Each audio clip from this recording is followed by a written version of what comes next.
Welcome to Manhwa Recaps. Spoilers ahead, watch out, and take care. Huge shout out and special thanks to the channel members. The manhwa starts with blood on the floor in the middle of a prison. We see a woman asking a man where something is. The man is clearly heavily injured, and she points her blade at him, asking him again where it is. He then lets out a sigh and says who would have guessed that this woman, the direct bloodline disciple of the Sword Supreme, was someone so powerful that she could slay hundreds of demonic humans. As we see her doing just that, he says that it took her just one attack. Her name is Divine Blade. Why Sola? And she is the one who ended up killing the heavenly demon, as we see her piercing their chest with her blade, and then cutting them in half. We learn that the heavenly demon caused the Great Orthodox Demon War. She grabs the man by his shirt, saying that she's sure he knows where the remaining demonic humans went, and if he has even an inkling of guilt, he should tell her. Obviously, the man does know, but he can't speak due to his vocal cords being destroyed. We see a seal on his heart, and he says that this bind stops him from speaking anyway. Sola begins to cry, saying it's his last chance and that everybody wants him dead, but if he helps, she'll do everything she can to save him. We see her shaking while crying more as she pleads for him to please help. He wonders if it's due to the hatred she has for demonic humans, but says that it's most likely due to the meteor blade Jang Shonian, her fiancé, who was kidnapped by the demonic humans. He starts to laugh, saying that's ridiculous, and this woman is stronger than anybody in the world, yet is this anxious because of one man? We see her sadness turn to that of anger instead, as she lifts the man up by his shirt, and throws him onto the floor, saying that if she had known he was this vile, she would have killed him when they first met, and she regrets not having done that so much. The man wonders when she thinks the first time they met was, saying it's probably different from what he remembers, as we see them when they were kids, and she tried to offer him a potato, and he wonders where things went so wrong. We learn that he was a traitor who stabbed countless people in the back after siding with the demonic humans, and he's sure that this is just karma catching up with him. She continues to cry while leaving his cell, and then hears scratching on the floor, and is curious, so she turns around to see him drawing, and we learn that his name is Gu Young-chun. She asks what he is doing. We see his chest beginning to swell up as he vomits a lot of blood, and he explains that it is the curse placed upon him.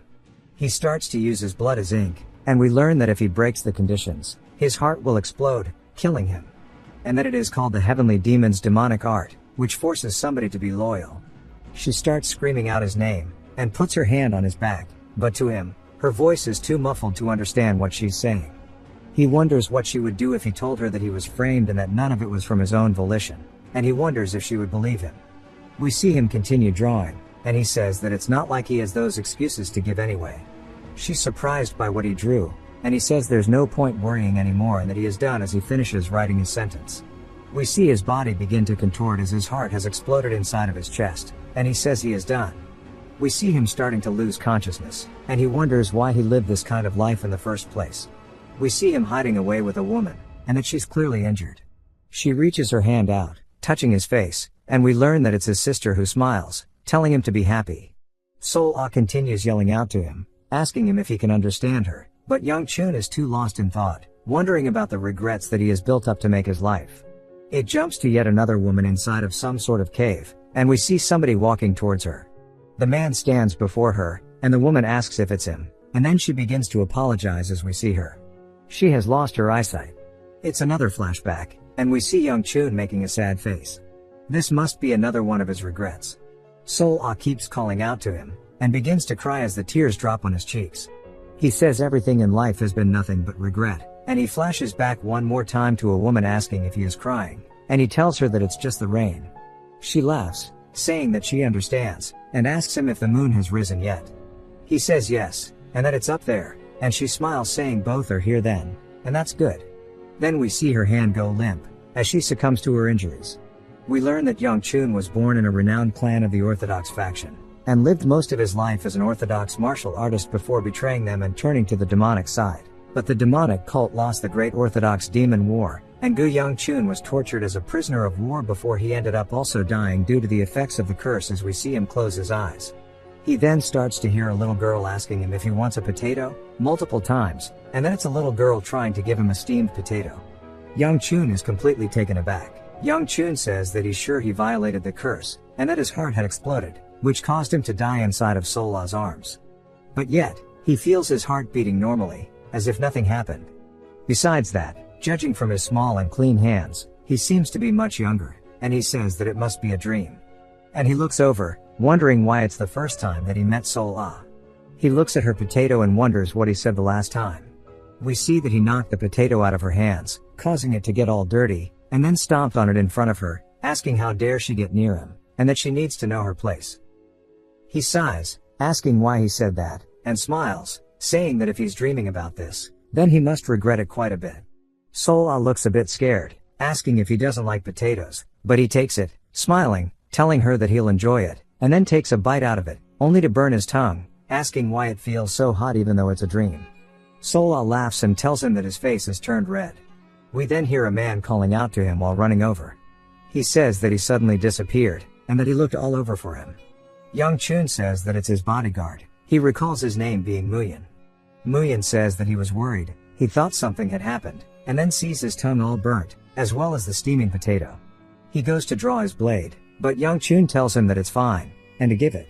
Muyin is confused, asking what he's talking about, and Young Chun says to give the honey cookie that he knows he has. Muyin takes it out and gives it to him, saying that it's the last one, and Young Chun asks Sol Ah if she wants it. She's surprised, asking if it's really for her, and he says yes, and he smiles, telling her that he received a delicious potato, yet this is the only thing he can give her, and laughs. She looks at it, saying it's her first time seeing anything like it, and that it looks really sweet. Then we hear someone calling out to her, and everybody looks over to see who it is, and we see that it is her grandfather, who looks worried. He hugs her, glad that she is safe, and he says that he told her not to let go of his hand, and she says it's okay, and she even got potatoes. He tells her that the potatoes aren't the problem, asking if she's hurt anywhere. Young Chun is surprised, and recognizes the old man, and Sol Ah says that she gave a potato to him. Gramps feels something, and grabs her hand, dragging her over in front of Young Chun, and bows, saying that his granddaughter doesn't know the ways of the world, and committed a serious offense against the young master, and that he's sorry if she offended him. Young Chun says it's fine, and if anything, he is the one expressing his thanks. He puts his hands together in a respectful gesture, and also bows his head, saying that he just happened to get hungry, and thankfully she gave him a potato. The only thing he can repay her with is a honey cookie, asking if it's okay for her to take it. Gramps looks down at it, and goes to ask him if he's sure, but Sol Ah cuts him off, saying that she is, and starts to grab it, saying that it's so shiny. But her grandpa says absolutely not, and that they can't accept something so precious, and runs away, saying that they won't bother Young Chun anymore. Young Chun pleads, telling him to wait, and Gramps asks if he's still angry, saying he can take it out on him, but Young Chun gives her the cookie, saying that this is his answer, and he'll see her later. We see her drooling out the mouth, while Gramps seems suspicious. We see Sol Ah trying to give him more potatoes, and Gramps smiles, saying that she's finally found him. Not sure what this means. We see Sol Ah waving bye to him, and Young Chun seems happy, and then lets out a sigh, and looks very tired instantly. Muyin asks if he's feeling uncomfortable somewhere, and Young Chun explains that her grandpa is the person who held the position of the Murim Alliance leader until just a while ago, and was hailed as one of the strongest in Murim. Spreading fear and terror amongst the unorthodox members, he is the Sword Supreme, Hyogun, and he wonders what he is doing in such a place, saying that even if it's a dream, he was almost killed, and he sees Sol Ah waving by, while she has potato crumbs on her face.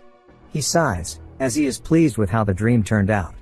Muyin then tells him that they need to head back now, and Young Chun says that he's ready to go, and he no longer regrets how he treated her, and it's time to wake up now.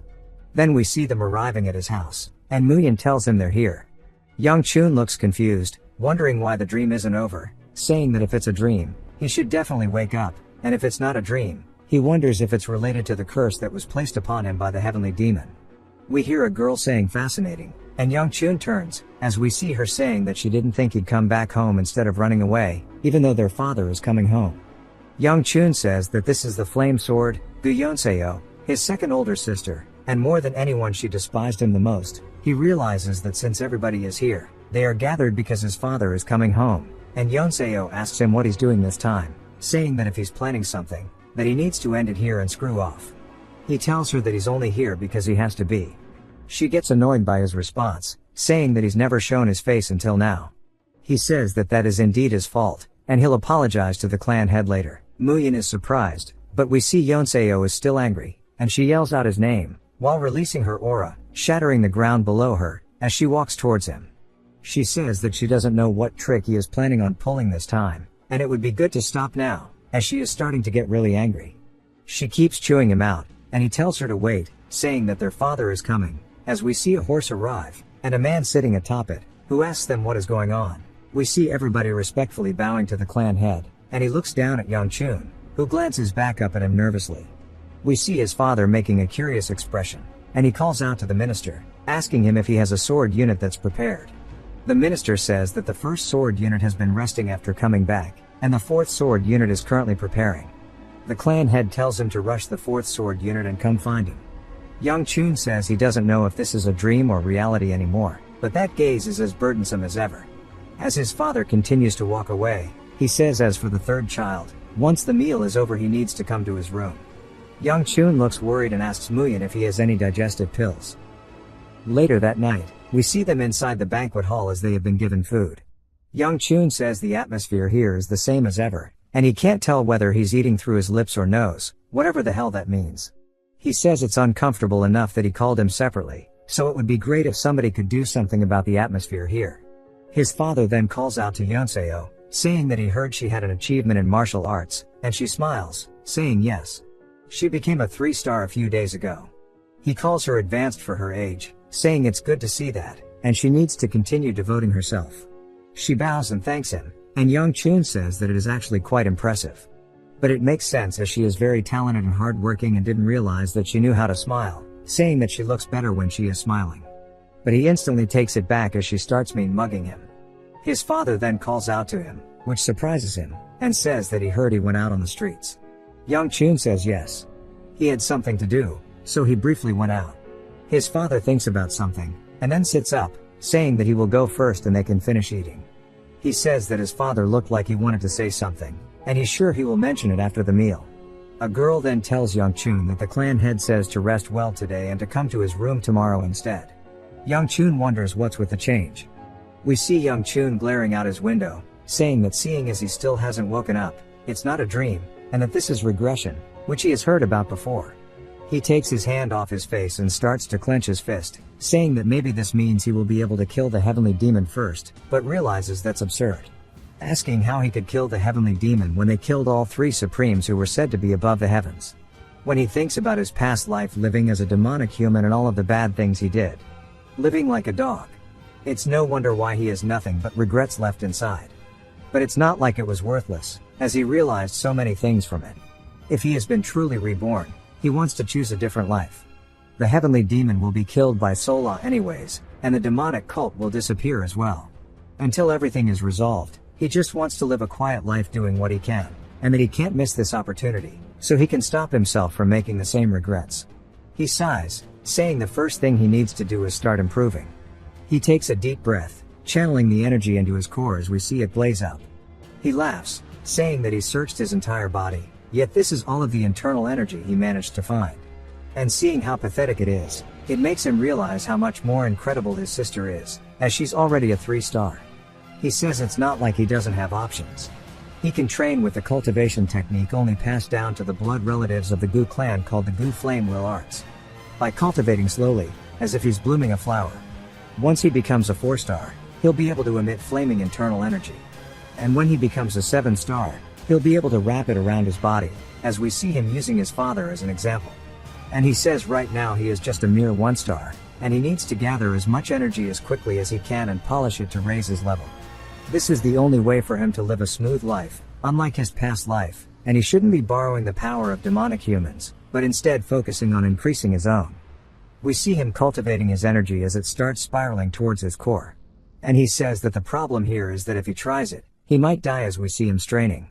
And he loses focus, which causes all the energy to disperse. Then he falls down onto the bed, gassed out, saying that this shit is rough. And with his current abilities, using internal energy isn't easy. If he keeps going, he might actually suffer from energy deviation. Then he grins, saying that he's still got results, as we see him full-blown smiling now. As his core takes a different shape, he explains that he has become a 2-star. Even though it's the early stages. If he just keeps going step by step, slowly building his foundations, he'll have a completely different life from his past one. And he doesn't plan on doing anything that will have a negative influence on his future either. The next morning, we hear a bird chirping, which wakes him up, and he still looks out of it, asking how it makes sense that his whole body aches just from that little bit of training. He says it's his fault for neglecting it until now, and he has a long path ahead of him. And then he'll go to his father's room in the afternoon. So until then, he wants to go train. As soon as he opens his door, we see a familiar face on his porch as Sol-Ah waves. Her eyes shine brightly, and she tells him hi. We see some man looking up at the sky as another man asks what he's looking at. The man says that's not a star, wondering if that was there before. As we see a rift open up, the man is surprised. Apparently, this is the typical gate manhwa with dungeons, but inside of a Muram world, which I don't think anybody was expecting. Kinda wild. It's the typical monsters broke through the rifts, which became known as gates, and each sect worked to raise groups that could fight against the monsters, also known as sword units. Every sect needed to have one, and the Gu clan had 5. The eldest sister, Gu Hui Bai, was the unit commander of the 5th sword unit, and he, a troublemaker, spent half of his life under her command. She was in one of his flashbacks. We see him being dragged away by her, and that was where he formally met Sol-Ah. Meeting her after the potato incident should have taken place half a year later, however, she is now sitting in front of him. We see he's only halfway out the door, and then he instantly turns around, saying he's gonna go back to sleep. She calls out to him and grabs onto his robe, telling him to wait, and he turns confused. She says it's nice to meet him, and from today onwards, but she gets cut off by her grandpa's hands coming in, knocking her hand off of Young Chun, saying that he already told her that she can't treat the young master like that. Young Chun is confused, and Hyogun tells Sol-Ah to apologize, and she does. He wonders what's going on, and then we see Hyogun bowing to him. He introduces himself as Moon, instead of Hyogun, and Young Chun is confused. He says that he will be serving him out of gratitude to the clan head, and he'll give it his all. Young Chun is just confused why he's using a fake name, and Sol-Ah introduces herself as well, saying that she'll be assisting her grandpa, and it's nice to meet him. Young Chun is confused about who they'll be serving, and sighs, saying that it must have been orders from his father himself. He tells them it's nice to meet them. He says he already feels like he's screwed from the start, and he asks them if they can call him by his name instead of calling him Young Master, and Hyogun says he understands, but calls him Young Master again. We see Gramps sweeping away, and Young Chun is surprised that he's actually using a broom. Gramps turns around, glancing at him, and gives him a smile. Young Chun wonders if this is really okay, and then turns over, saying that he's more worried about this. We see a tower of clothes, and some girls are trying to tell Sol-Ah that it's too dangerous to carry this many by herself, but she says she's okay. They tell her not to be like this and to let them help, but we see her clearly shaking. She tells them that it really is fine. Then somebody spawns in a rock, causing her to trip, and she screams, headbutting the floor, dropping all the clothes. The other girls look like they knew this was going to happen, and then they see her starting to cry. Young Chun wonders how she could be so bad at chores, as we see them comforting her. He says that she has a lot of talent in martial arts, wondering how it's possible that she's so clumsy. He sits up, saying that he has a headache, and we see Sol-Ah running over to him. He looks down to see her teary-eyed, and he tells her that she needs to finish whatever she's working on. She says that she was told to follow him wherever he goes. He asks who said that, and she says her grandpa did. He wonders if this means she is his direct servant, saying that they must have just dumped this role onto her because they didn't want to deal with him. He says that he's still the son of the Gu clan, wondering if it's okay for a personal servant to be decided so randomly. He says that he's okay with Sol-Ah, but her grandpa's pressure is too much. We see his clothes are all messed up, and Young Chun wonders if his father knows about Hyogun's identity, or wonders if he just maybe didn't care because too many servants quit. He says that he'll figure out today when he gets to his dad's room, so he can get to the bottom of what's going on. As he walks away, Sol-Ah tells him to wait. He asks where she thinks she's going, telling her to stay here and finish her other things first. She makes an expression as if she did something wrong, and says okay in a sad tone. We see her grandpa staring at her. Young Chun wonders what to say, but decides to just go, telling her that she needs to finish learning how to do her job. As he leaves, we see her still sad. He calls out to her, telling her that he'll bring her a treat, so she should do her best, and then closes the door. She instantly seems happy since he told her he would give her a treat. We see Gramps sighing, and Young Chun says that was too scary. And that he wasn't close to his dad in his previous life. He wonders what he should say to his father, and he's sure he'll say something first since he was the one who called to him. After he hears what his father has to say, he'll ask him about his servants. We see his father appear behind him, asking what he's waiting for. He screams, saying that scared the shit out of him. and his father tells him to just get inside. Young Chun's soul leaves his body after he realizes he said shit in front of his dad, and that he should have just died back there instead. His father asks if he saw the new servants, and Young Chun says yes, he greeted them this morning. His dad asks what he thinks of them. He says he's grateful that he appointed him a servant, but he's just curious about why. His father takes a sip of his tea, and tells him not to ask yet, and he'll let him know in the future. Young Chun says he understands, and then looks at him nervously, saying that his father must have sent them a servant despite knowing everything, wondering if he agreed to something with Hyogun. His father tells him not to worry about anything else, and focus on heading to the Unified Dragon Assembly tomorrow. Young Chun says okay, and then thinks about it, wondering what the hell that was. And then he realizes, and then he remembers. We see Young Chun telling Muyin to end his life. Then Muyin asks if he doesn't want to go to the assembly that bad, and Young Chun says yes. We learn that it is an important event where new members of the sword units are chosen. It is held biannually for the sake of the sword units who work in closing the gates of the demon realm, risking their own lives for the sake of the clan and the residents of Shanxi. It was a given that those of the Gu clan would be required to attend such an event. Young Chun says that he told him to end his life, and he's sure that if he died he'd be able to get out of it. Muyin shows him a scroll, saying that the clan head himself might end him. Young Chun clicks his tongue.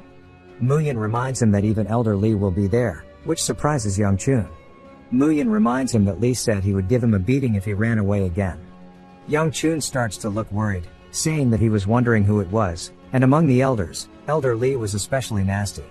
He always believed that he had to act with decorum as he was the only son of the family, which in turn made him responsible for the clan's honor and prestige.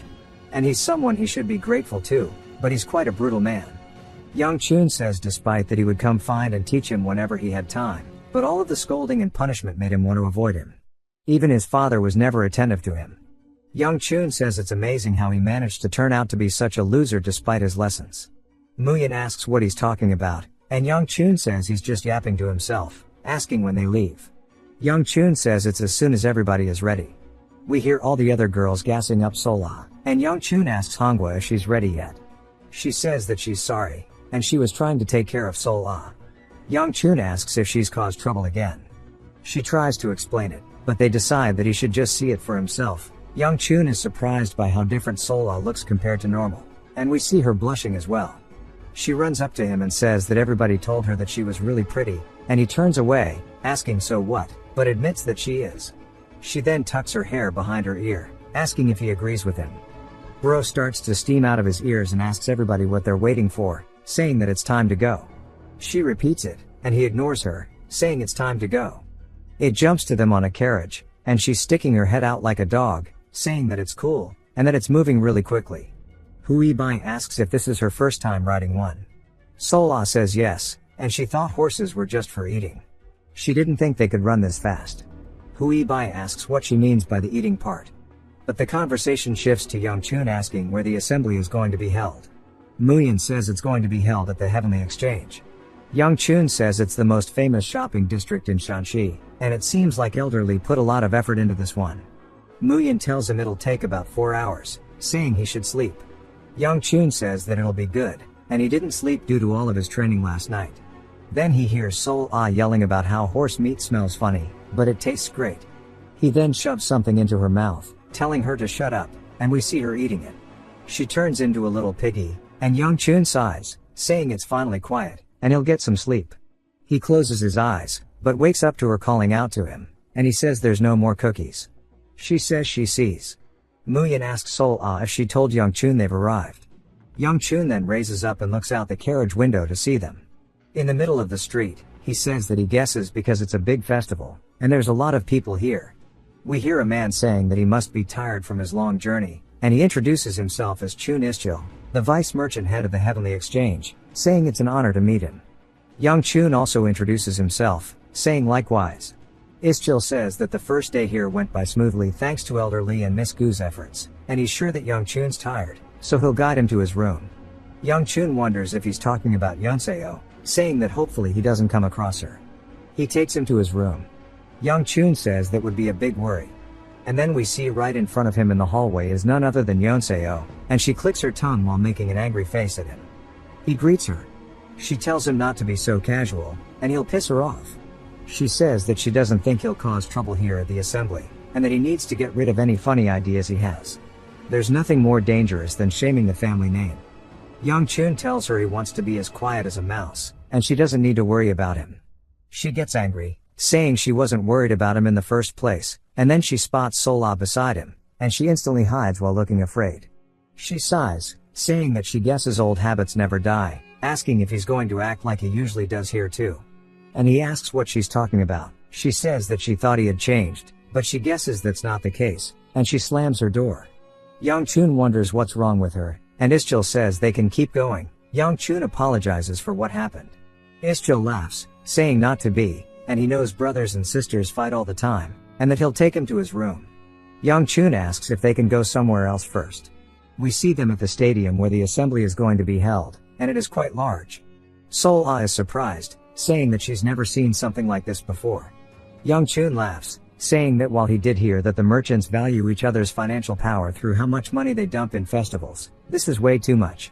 Today is celebrating the sword units and their incredible efforts, and duels will be held to pick new members tomorrow. And it's nice that those of the bloodline don't have to participate, and that he only has to come here to watch. As we see someone appear behind him, Young Chun says that surely nothing would happen if he just wants to lay low, but plot convenience won't allow that. We hear Elder Lee saying that he's surprised Young Chun didn't run this time. Then he turns to see him reaching towards his face. Young Chun realizes that he needs to block, so he puts his guard up, but instead, Lee gently taps his head and laughs, asking him what's wrong, saying that he always used to run whenever he saw him. Young Chun says that someone said they would fold his ass like a lawn chair if he didn't show up, and Lee asks who would say something so cruel. Young Chun says he would. Lee pats his head, asking if he's talking back now. Young Chun says that Lee has always had a strange fixation on him, probably due to the fact he's the only son in the Gu family. We see Sola amazed, and she calls him a bear, saying that bears are delicious and so are horses. She goes to say bears are so tender, and she gets cut off as she sees Lee glaring at her. She starts to stutter, saying tender and tendies. His glare gets worse, and she starts to mumble rap, saying tendies. Young Chun says that shit was fire and warns Lee that he's scaring her. Then Lee asks if she is his concubine. He asks why he would ask that, saying she's clearly a servant. Lee clicks his tongue, saying that he doesn't need to be embarrassed, and that since tomorrow is the assembly, even though he's a spectator, he should go to bed now because he still needs to take part. We see Sola has run far away, saying they need to get out of here before he eats them. Young Chun tells Lee good night, then Lee calls out to him, reminding him that if he leaves, he'll go after him. Sola asks if Lee is going to eat him, and he jokingly says that he's going to strangle Sola first, and she screams. Lee says it's just as he had thought, and that there is something special about Young Chun. The next day, it is finally time for the assembly, and we see a lot of people waiting in line. Young Chun says that he thought the assembly would start early in the morning, but looking at the line, it's going to have to wait until lunch. Muyin says it seems so and explains that it's due to the fact that there are so many clans inside of Shanxi, and they accept anybody who can prove their identities. Young Chun says that becoming a member of a sword unit does mean a lot after all, and Muyin agrees. Sola says more importantly, and we see her shivering in fear, asking Young Chun if the bear grandpa is going to come back and take her head off. She asks if they can just tell him to hibernate. Young Chun jokes with her, saying that it's spring and that if she's so scared, she should have stayed in her rooms. She reminds him that her grandpa told her to stay with him. He says he can't tell her to disobey Hyogun and tells her that Muyin will protect them from the bear. Muyin then leans in, asking what he is talking about. Young Chun says they are talking about Lee. Muyin then asks how he's meant to lay a hand on Lee, saying that he must refer to him in a more respectful manner. He tells Sola that this must be the end and that they should just feed her to him. She starts to get scared, but says that if today's the day, it'll be okay if people are happy. She starts to get sad about what he just said, and he tells her that it was just a joke. She then tells him that she guesses today will be the day she dies, and he reminds her that it was just a joke. She points at a food stall, saying that Grandpa said that those who die with a full stomach look prettier and that in particular, those who die after eating dumplings do. A little later, we hear Muyin saying that he treats her well, even though she's a servant. Young Chun asks if he didn't see that his servant was begging for a dumpling and reminds Muyin that she doesn't quite understand what a servant is. Muyin then tells him that he still bought the dumpling for her in the end. He tries to justify it, but realizes that he's right, and they sit there in awkward silence. Then he starts to think about it. Muyan says that he really is different from what's said in the rumors and that's why you shouldn't trust them after all. Young Chun tells him that he's reading too much into dumplings, then brings up the rumors, asking how long he's been his guard for. Muyan says it's only been 2 weeks. Young Chun says that he must have been assigned right before he was regressed, which is why he can say this, and he doesn't know which one of them is luckier. We hear somebody screaming out the word miss, and Young Chun says that shit scared him. We see them telling her that she can't wander around by herself. She says that they're worrying for no reason, and since the assembly is being held, there won't be much that could happen to her, especially when there are so many people of the Gu clan here. Young Chun says the voice is familiar, wondering if it's who he thinks it is, and the person says that's exactly why they are worried. Young Chun says that he's worried about the voice and the man who's been there for a long time, asking what they would do if they ran into the only son of the Gu family. Young Chun realizes they're talking about him, but copes saying there's no way, since there are many men in the Gu family after all. The woman asks if her servant really thinks that would happen, saying there are too many people here. Young Chun realizes that the plot definitely wants this to happen. We see her glance over down the street as her and her servant make eye contact with Young Chun, and they have an awkward WWE stare down. Young Chun looks nervous, and then the girl does as well. Muyan whispers something in Young Chun's ear and explains that the expressions of the lady over there and her guard look as if they've seen something horrendous, asking if they recognize him. Young Chun says there's no way he would forget her eyes, her hair which falls to her shoulders, and her black beady eyes. The ring on her hand is familiar, but he knows all about the significance of that ring, since it's not foreign to him. They are the Haibi Peng clan, also known as his former fiancée, as we see her all dolled up while he sits there rudely. Young Chun explains that there is a simple reason that there was an arranged marriage with the Peng clan, one of the 4 largest clans. The Gu clan is just as prestigious as the 4 clans, and they have a child of similar age. He was bound to be the heir if nothing happened, and the Peng clan probably thought an arranged marriage with the Gu clan was also fine. The issue lies in the trouble he caused. All the bad rumors about him, who ditches training to cause more trouble, did not sound so favorable to the Peng clan, and what really shattered the relationship were the things he said to that girl. We see her asking him why he is here, and he says that's his lying, asking her what she is doing. She says she happened to have some business here, and that he doesn't own the entirety of Shanxi. He bluntly says if she says so, and she gets angry, asking why he is being so rude, asking if he's forgotten that she's still a year older than him. He says yes, and that he's sorry he forgot, asking if they're good now. He tells Sol-Ah to come back if she bought the dumplings, and we see her carrying a lot of them.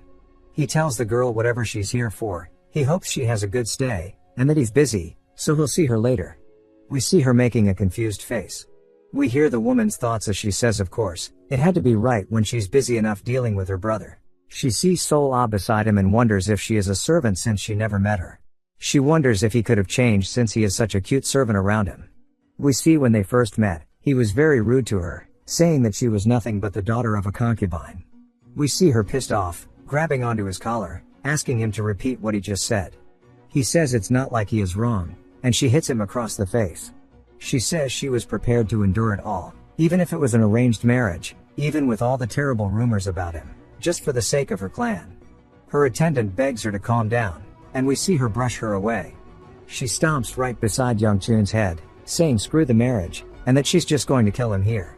And then we hear him get beat with a chair from the outside. She says that nothing's probably changed since then. We see Young Chun asking Sol-Ah if it's too heavy, and she says she's fine. But he says that he can tell she's struggling, so he takes half of the dumplings, saying that he'll help her. Muyan offers his help, but he tells him to focus on his guard duties, and they can bring some back for Hongwa as well. We see the Peng clan girl realizing that he's different since he's actually being helpful. Then changes her mind saying that it must be because he's in a good mood. But she starts to have a doubt in her mind, saying that just maybe there's a chance that he has. We then hear another person screaming to the right, and they all look over. Young Chun says that he's tired of getting jump scared today. They make sure that Young Chun didn't suffer a heart attack. We see the man at the desk for the assembly, saying that the problem won't be resolved by shouting, telling the man to calm down. But the man says that he doesn't have any time, asking if they're going to be responsible if he gets caught. The man at the desk asks him to explain what he means by caught. Then awkward silence ensues, as everybody sits there and wonders what the guy is talking about. The guy then says he never said that, asking if he is joking with him.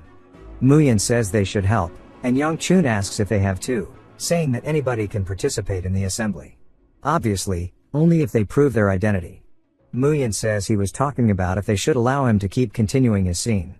Young Chun says that squabbling over the assembly entry is no rare sight, and the martial artist of the Gu clan on standby will take care of it. We see one of them lean in close to the man, telling him to stop here. We see a familiar ring on the man's finger as he grabs onto the martial artist, and then stomps the floor as he starts judo, throwing him straight down into the ground. The man behind the desk asks him what he thinks he is doing. We see the man saying that he has proved his skill, asking if he can participate now. The man behind the desk says of course not after doing such a thing. Young Chun then watches in silence, and Muyin suggests they help now. We see Sola pogging out of her gourd over the fight. Young Chun turns, saying it's time to go, and Muyin asks if they are really just going to leave this. Young Chun says he doesn't want to get caught up in this, and it would be better to leave, as they will take care of it on their own. We see the man behind the desk yelling, saying that the man can't have everything that he wants, and that they have their own regulations. He cannot enter if he can't be identified. The man continues saying that his skill is evidence. Then Desk Bro says that is an even bigger problem. The man starts to get angry, raising his voice extremely loud, asking if they are disrespecting the young clan head of the Peng family right now. Young Chun turns his head, and so does the girl from earlier. Young Chun wonders why he is causing such a scene. Sol Ah is paying no attention to it. It flashbacks us to the Peng clan estate in winter. We see the sister asking her brother what he's doing here, and he says that he's been warming himself up by the fire because it's cold, and since he was sitting here, he decided to roast some sweet potatoes. She says that she won't ask why he's doing this in front of her room, but asks what he plans to do with that plaque in his hand. He says that the sweet potato was taking too long to cook, so he thought he'd use it to get the fire going. We see him get smacked in the head, and he asks why she did that. She says that he deserved it. She asks him if he knows what he's holding in his hand right now, and he just tells her it's firewood. She reminds him that it's the plaque of the Peng clan from their father, and it was a reward for graduating at the top of his class and for becoming the youngest successor in history. She says that surely he knows what he can do with that plaque, and he tells her that he can use it to make the fire stronger. She hits him again, telling him that he needs to act more like his successor. He looks a bit sad, saying right, and we see that she's worried about her brother, and tells him that she doesn't know what he's thinking sometimes. He has all the skills and talent despite being young and was even chosen to be the successor. He looks so dissatisfied. He laughs, saying not even close, and it's just that he wants to see more of the world, and she asks him why he doesn't just do that. We see her eating the sweet potato. He's surprised as he never thought about this, and then we see a note as he says that he's going to go out for a bit. We see her crush the paper out of anger, saying it seems like her brother thinks a bit means 4 months. Her servant says that the beggar sect has news for her, and she asks where it is.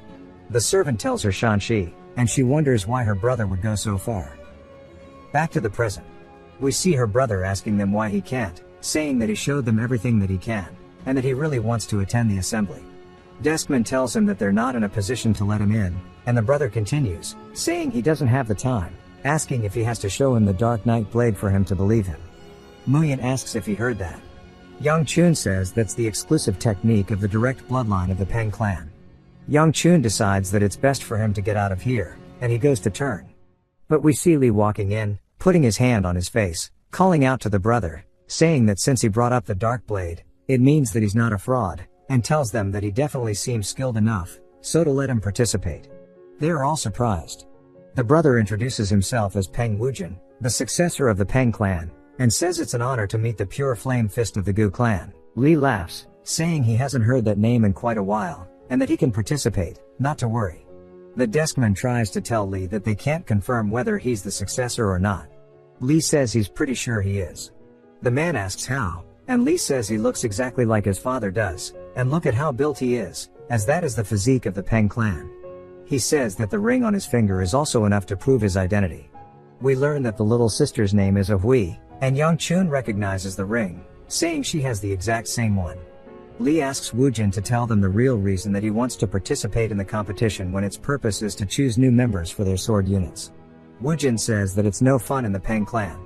Lee begins to laugh, saying that's not a bad reason at all, asking if he got permission from his family. Wujin laughs, saying that he didn't think they would allow it, so he just ran away from home. Lee starts to cry while laughing and speaks enchantment table, asking Young Chun if he heard that. He asks him how old he is, and we learn that Wujin is 23 this year. Lee says that the clan has raised quite a monster, and he glances over at Young Chun, saying he wishes their little idiot would learn from him. Muyin and Sola both start telling him that he caught a stray, and he tells them to shut up as he can hear. Young Chun says if he really is Woojin, then it's true that he's a monster. Not far from now he will receive the title Blade Emperor. Young Chun then says that the sister was here too and wonders why. Then we see Hui running in, calling out to her brother. He smiles, saying look at who it is, only to be greeted by a lethal kick to the face as we see him bounce along the entrance to the assembly hall. Pretty sure bro is dead. We see her getting really angry, saying that he claims the title of successor, yet runs away from home with just a note. He tries to plead with her to listen, and she asks him what he has to say. He sits there for a second because he didn't think he'd get this far, and he begs her to spare him. She starts committing a straight war crime in front of Young Chun and Lee. Young Chun suggests they stop her from catching a case, and Lee says he's enjoying it. Woojin starts to scream, asking Lee to help him.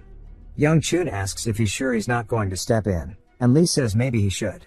He tells Hui that she's going to kill him. She glares, asking who dares intervene, only to see Lee standing there. She instantly pulls a 180, leaving behind Woojin's meatwad of a corpse, and apologizes for the late introduction. She's sorry he had to witness such a thing, and he says he enjoyed meeting somebody as funny as Woojin. Hui says she will not forget this incident, and she will be sure to compensate him for this, as they will be leaving now. Woojin says he doesn't plan to leave, and she asks if he didn't get beat up enough. We see him making a serious face, saying he's not joking right now. She realizes that he's for real and asks why. He tells her that the Peng clan is no fun. She asks him if the Gu clan is more enjoyable, and he says he's not sure but probably. She tells him that he needs to grow up and act like the successor. He says that's why he wants to have fun before he becomes the clan head. The only way to avoid becoming the clan head is to become crippled or to die, but he doesn't want to do either of those. He doesn't want to become the clan head in the first place, but other than her and him, everyone else is just beasts wearing their names. So he will definitely become the head as he can't have her do it. Which is why he accepted their position in the first place, even though he didn't want to do it. Young Chun asks Lee if he's really going to let Woojin attend, saying he doesn't think it's a good idea to get involved in this. Lee says that he would like to let him in, but considering the situation, he's not too sure. He then suggests a solution, saying that he will let him participate if he wins against him. Hui asks what kind of nonsense that is, and even Young Chun asks if he's lost his mind. Lee says just 10 moves to decide who wins, asking if Woojin thinks that's really all. Lee says that he's never lied and goes to explain the rules. We then hear Hui telling her assistant Yobi to get her brother. As they are talking, we see Woojin move at lightning fast speed, leaving nothing but a trail behind him. As we see him take Yobi's sword out from the sheath and start to get closer behind Lee, we see him coming in from the top rope with a sneak attack. Lee laughs, which catches Woojin off guard, and then tells him that he's impatient, as we see him about to get greeted with absolute death. It then takes a sudden jump to the middle of the night as we hear a man saying that everybody's been waiting long enough, and it's time for the long-awaited battle between the two stars who will lead the future of the Gu clan. We see his sister, Yeonseo, get introduced to the crowd, and she's very happy. Then it jumps to Young Chun who gets introduced, and he wonders why he's even here and why it has to be his sister. It jumps back to Woojin getting absolutely mollywopped by Lee. As the punch sends him scraping along the floor, knocking him hella far back. We see Lee exhale and then smile, saying that he won. Young Chun reminds him that he's only meant to dodge, and Lee asks when he said that. Saying that it was a sparring match they both agreed to, and that he controlled his strength enough that he'll wake up soon. Young Chun reminds him that he has nothing to do with this when the Peng clan comes knocking. Lee tells him to put his worries to rest, as he won't die alone. Jokingly saying that he'll rat him out.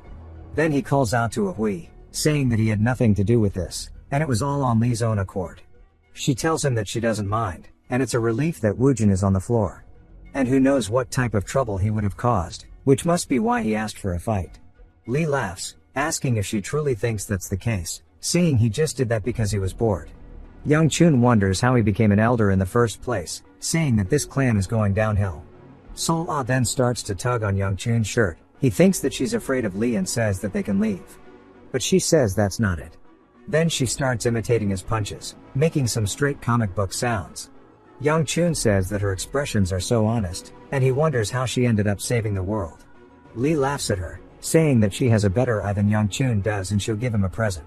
She wonders what it is, and then we see him pull out a honey cookie, and she starts going crazy, saying that she knew she liked him from the start. This is straight cap. Lee then asks Young Chun if he's disappointed that he only gave a present to his servant, saying that that must mean he has to give him a gift too. Young Chun tells him that he doesn't like sweets, and Lee says after the assembly, he is going to take part in an exhibition match. We see them both in the arena. Now we understand why they are here, and she asks him if he's not going to use his sword. He's confused, wondering if he used a sword when he was a child, and he explains that the Gu Flame Will arts can be utilized with a variety of weapons and is known to be especially effective with the sword or the fist. In the end, he realized that using his fist worked the best for him, and he quit using the sword, and he wonders if that'd make him look weird now. She then shrugs her shoulder, saying that she doesn't really care whether he uses a weapon or not. He says her personality is as nasty as always, and she starts to smile, saying that she can't explain how happy she is to have the opportunity. He asks what opportunity she's talking about. We see her pointing at him while blushing, saying that it's a legitimate chance to beat up her little brother. Furthermore, it's in front of so many people as well. He then looks a bit annoyed, wondering why Lee did this in the first place. It flashbacks to him asking Lee why he has to participate in this, especially against his sister. Lee tells him to calm down, saying that he doesn't want people to go home thinking that their clan is boring. Young Chun sighs, calling him a crazy geezer, saying he can see it all over his face that he just think it'd be funny if he lost, but he'll just surrender midway. Lee says if he does think about giving up, he knows what'll happen to him as he points to Woojin on the floor. Young Chun asks if he really wants to watch him get beat up that bad, especially in front of so many people. Lee glares down at him, asking him if he's really planning on losing. Young Chun explains in his mind it's not really a bad thing. He doesn't want to waste his once-in-a-lifetime chance to restart. He doesn't even want to waste the energy on a fight that never happened in his previous life. He goes to say something else but snaps out of his thoughts as she calls out to him, and we see her beginning to release her aura as she's frustrated that he's going to become the clan head just because he's a man, and that is the main reason she despises him. The announcer says to begin, and we see her dashing off the floor in a zigzag pattern going straight for Young Chun. He sidesteps the attack, and we see her coming in for a second. As she swings at his head, he ducks below it. She then pivots onto her foot, instantly going in for a second follow-up swing, which he matrixes. She wonders how a mere 2-star is able to block her attacks, as we see her making an expression of confusion. This is actually Young Chun meta reading her thoughts. He's only dodging by moving half a beat earlier than she is, but even just this is making him short of breath, and it shows just how untrained he truly is. He wonders how he's going to get out of this, suggesting that he just lets himself get hit, saying that he's not even sure if his body would be okay after taking her hits. We hear Yonseo saying that he only knows how to dodge. Then she instantly closes in the gap, and then she grabs him by the robe. She goes to swing at him again, but we see him dodge the attack. He then starts to slip out of his robe as she strikes down exactly where he was standing. He tells her that if she swings with such obvious intent, it would only make it easier to dodge, asking if she can stop. He wonders just why she's so angry and how much murderous intent she has in the first place. She says that she forced herself to accept that she'd never be the clan head as a woman, despite working herself to death. However, to think that he, her brother, would live his life like trash and still get to be the clan head just because he's a man is very disheartening, and she asks if he would even be able to understand. As we see her sword starting to heat up, he realizes that her coating her sword with her aura is very dangerous, and is far beyond the level of a 3-star. She then starts to twirl her sword as she comes in for even more attacks, and he steps to the side to avoid the first cluster and then backward to avoid the follow-up. Then we see her coming in with a left, yelling at him that he's always just running away, asking if he even knows how to do anything. This time he dodges forward, and she uses her hand to keep her balance while kicking him, saying that he's talentless and he refuses to put in effort. Now if he's planning to live such a worthless life, he should just disappear, and he can see that she truly is frustrated. He starts to see it from her perspective. We see her on the verge of tears as she's coming in for yet another swing on his throat. He starts to feel genuinely bad for her, but then she tells him to disappear like his mother did. We see her making a surprised face as we see his hand on her wrist, and that her attack has been stopped. He glares at her, asking her to repeat what she just said. We get a flashback to when Yonseo was a child, and she says that her sister Hui Bai was the coolest person she knew.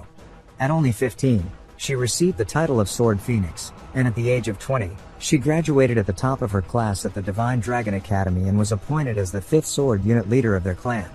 Everyone acknowledged her, but she still is not able to become the head of the clan. Instead, the one who will be is none other than Young Chun. But she didn't hate him. Although they were half-siblings, Young Chun's mother was very kind to her, and she liked her too, so she was fine with his existence. This was all before that happened.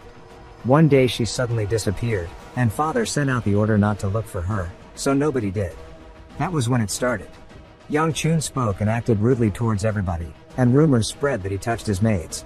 Still, there was no change to him being the next clan head because the head has always been a man. She felt frustrated that she was being ignored. Even after how hard she worked, along with her sister Hui Bai, she resented Young Chun due to the privilege he had. Rather, she truly hated him. The flashback ends, and he's asking her to repeat what she said. She starts to feel scared and realizes that this shit is dangerous.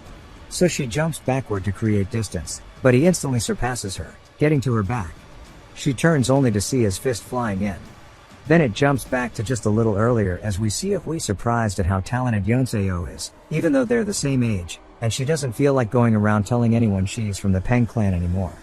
Yobi tells her she's doing fine, and Young Chun asks Yobi if she can hear what they are saying down there. Since she cannot, Yobi says she can't either. Then Woojin steps up, saying that Lee has set up his energy so nobody can hear them. She tells him not to go around saying he's from the clan either with how his face looks. He asks if she's embarrassed of him. She says no shit and to just stay here until the swelling goes down. Then Woojin asks if Hui Bai's siblings are fighting. They say yes, and how it's incredible she's already a 3-star. Hui says that her swordsmanship is so smooth, and the same goes for the way she wields her internal energy. Woojin says he was mostly talking about the younger boy. Hui and Yobi say that they are both Hui Bai's siblings. He says that he sees and begins to smile, saying it seems like the Gu clan doesn't have just the sword phoenix. Hui looks at him a bit sad as she recalls that he said he wanted to have fun before he became the clan head, and that he won't be able to have the same hopeful eyes he has right now afterwards. Her brother says they're done. Back to Yeonseo. She says that she needs to dodge his punch, and we see her narrowly do it. She starts to swing her sword, saying that she won't miss out on his chance. As she grits her teeth, going straight for his neck, Young Chun says he understands her, and it's okay for her to hate him, as the way he lived his life is shameful. And what she said was annoying, but he'll understand it. So hopefully, she too can understand why he is doing this. As we see him pushing his hand backwards while accumulating his inner energy into it. Then we see fire from Yeonseo's eyes as Young Chun gives her the equal rights, equal left treatment, hitting her with an absolutely foul slap to the face. We see her eyes go pure white, and she drops to the floor. The announcer is confused but says that Young Chun has won. Then it jumps to later, as we see Young Chun sighing, saying that winning wasn't in his plans, and he didn't think that his internal energy would be enough to knock her out. He hopes that nothing happens from this, and he recalls how angry she was in the middle of their fight. He sits there worried about what is to come. We hear Muyan calling out to him, asking if he's okay. He says he's fine, asking how the situation is inside. Muyan says that this might make him feel bad, but since they all thought he'd just get beaten up, everybody is talking about him. He says it makes sense, as he is rumored to be a scoundrel, yet he defeated an upcoming prospect. Muyan says the atmosphere settled down after Lee spoke up, and he is concluding the assembly. Young Chun says since he's busy doing that, they should just leave so they don't bump into him. Sola calls out to him, telling him that his hand is bleeding, and Young Chun says he knows, and it's proof that he can't handle his energy yet. He says it's no big deal, as we see Sola starting to bandage him. Or well, she tries to, as she sits there and messes it up over and over. She begins to cry, saying that she can't do it properly, and she's sorry. Young Chun is surprised, and then we see Woojin getting in close, saying he doesn't like seeing him get hurt either. Young Chun tells him to learn to read the room and swears at him. Woojin goes to ask him what he just said, but Young Chun instantly covers it up by introducing himself. Woojin does as well, and we see a Hui hiding behind Yobi, turning into a tomato. Woojin laughs, saying it must be awkward for her since they were engaged and they should take this opportunity to reconcile. Young Chun then jumps to the point, asking Woojin why he's here, and Woojin says it's a good opportunity for them to make connections and become friends, telling him to call him brother from now on. Young Chun tells him that getting close to somebody like him won't benefit him at all. Woojin says that he thought the Gu family only had Hui Bai, and he didn't expect such a hidden talent. Young Chun wonders why he's talking to him so informally and says that based on how he's speaking about his sister, he must know her. Woojin says of course, and they're super close, but he doesn't know what she thinks of him. Young Chun says that just means they aren't close then. Woojin then continues this awkward conversation, but then tells him that since it's late, he'll get going. Young Chun then sees that Hui hasn't left yet, asking her what she needs to say. She says that the day they broke off their engagement, she was mean for hitting him with a chair, and she goes to say sorry, but he cuts her off by saying it first. He says he went too far, and he was very immature, and he definitely did something worthy of getting hit, so she doesn't need to apologize. She lets out a big smile while telling him okay and tells him not to lose what her brother gave him. He wonders what she's talking about, and then looks to see the Peng family plaque in his robe. Ahui says goodbye as she leaves him standing there. He watches, saying there are still many things left that he needs to fix in this life, but it's gonna take baby steps. We see the carriage heading back home, and Sol-Ah is sleeping on Manhwa, while Young Chun looks out the window, saying that no matter how much he thinks about it, he doesn't remember sparring Yeonseo in his previous life, much less winning against her. Along with the fact that Sol-Ah is now his servant, there are so many things changing this life from the one that he knew, and he wonders if that small act of kindness really changed this much of the future. He lets out a sigh, saying after they get back, he'll need to move faster than he expected. He then senses something and tells Muyin to check the demon sensing charm. Muyin reaches into his robe and pulls it out, saying that there's nothing changing and he doesn't know what he sensed, but it'll automatically glow if there's a demon realm gate nearby, so not to worry. He goes to tell him he can relax, but it begins to glow a bright yellow, and Muyin yells, telling everybody to stop, saying that a gate to the realm has opened up and that the safety of the young master is the most important thing. We see Young Chun stretching, and Muyin asks him what he's doing, saying that it's dangerous here. Young Chun tells him that he'll listen to his lectures later and tells him to look ahead as we see a green rift. Young Chun mentions that it's green too, but we haven't learned the significance of this yet. We see a pack of wolves rushing out, and Young Chun kindly explains that green means it's the lowest level of danger. He begins to channel energy into his hands, saying that it may be tricky, but it's fully manageable. He punches through the back of a wolf's skull, ripping out some kind of green stone while explaining that the universal weakness of monsters are the demonic stones. They are similar to a heart for humans, and upon extraction, the monster instantly dies. We see a wolf coming in for some back shots, but Young Chun dodges it, hitting it in the stomach and ripping out another stone, saying that this is the easiest way to eliminate them, but his energy is starting to dissipate already. If he wants to keep it up, it's going to be rather difficult, but he has no other choice as this is his only option to survive this mess. We hear Muyin call out to him as we see him instantly jump in front of the wolves to protect Young Chun. We then see him do some crazy devil may cry type attack, and Young Chun is taken aback by this, wondering if Muyin has always been this strong. We see that he has instantly annihilated the wolves. He turns, asking Young Chun if he's okay, and Young Chun says yes, and that he saved him. A bit later, we see them already wiping them all out, and Muyin explains that there weren't that many to begin with, and thankfully they were the lowest class. He then asks Young Chun what he was doing, saying that if he were to get injured, he'd be in a bad spot. Young Chun says it's all good, and Muyin says it's not that simple. Young Chun then looks down to see his hand glowing purple and starts to scream in agony as Muyin lectures him. Everyone instantly starts to run over to him, asking what's wrong, and Young Chun starts to scream internally, wondering why he's getting this shitty feeling, saying that this is the heavenly demon's art that absorbs demonic energy. It is called the Demon Well Absorption Arts. We see a ton of sakura petals as they slowly start to shift to a purple hue, which shifts to flames. We see a man panting, asking somebody why they are doing this, saying that they did nothing to him, as we see a whole courtyard filled with corpses behind the man. We see it's Young Chun, and he's asking the man, who we learn is the blossom splitting blade, if these are his last words. Then we see a head roll up on the floor beside him, and he looks down at it and starts to shake and scream as the head belongs to his sect leader. Then we see a giant shadow loom over them as we hear somebody saying that the blossom wasn't actually terrible, and we see them riding on a dragon. They jump off of the dragon and lightly touch the ground. They approach Young Chun, saying that it was nowhere near enough to satisfy them. That being said, they were able to get some shallow amount of joy from it. They tell Young Chun to raise his head.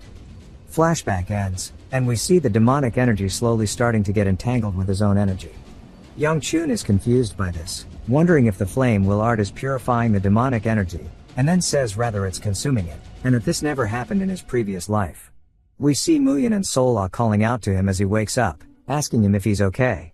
He says yes, and that it was nothing much, and he guessed he was more hurt from sparring than he thought. Muyin tells him that he'll find a doctor to check up on him. Young Chun says he should hide it for now, as nothing good will come out of people knowing that he absorbed the energy. We see Sol-Ah starting to cry, and she squeezes his cheeks, asking him if he's okay, saying that it looks super painful. He asks if it really looks that way, and that it wasn't that bad.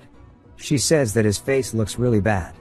He gets annoyed, and then we see Hongwa pulling her away, saying that she should be helping him, not annoying him. Muyin says that if he still isn't feeling well, they can visit an apothecary, but Young-chun tells him again that it's not that bad, so don't worry. Muyin says if that's what he wants.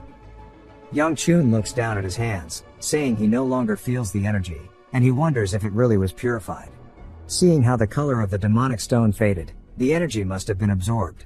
He then breaks it, saying that he needs to get moving. It jumps to the three of them at a food stall as they are selling honey cookies, and Sola starts pogging out about them, but Young-chun walks away from him, and Sola asks why he would bring her if he isn't gonna buy her cookies.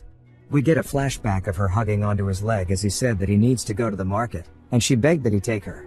She says that her grandpa told her to stay with him, and Muyin asked why he even came to the market in the first place, saying that he hasn't recovered from the gate incident last night, and if there isn't a reason for him to be doing it right now, then it would be best for them to return. He asks him once more if there's something he's looking for specifically, saying that he will help him find it. Young-chun says that he understands that he wants to help, but now is not the time. While he's talking to him, he spots something which takes his attention. He starts looking down an alley, saying that seems to be the way, and Muyin asks what he's talking about, and what would be in the alley. Young-chun tells Sol-ah to go home and Muyin to follow him. Sol-ah asks why, and Young-chun says that she should just go back and let the other servants know that he'll be home in the afternoon. She starts to say that her grandpa told him to stay here, and he tells her that he'll give her 10 cookies if she goes home right now. She says that he needs to add dumplings too, and he says of course while sticking his hand out. She sticks hers out, and they shake on that shit. Young-chun says that it's time to get going, and Muyin asks where they were going in the first place.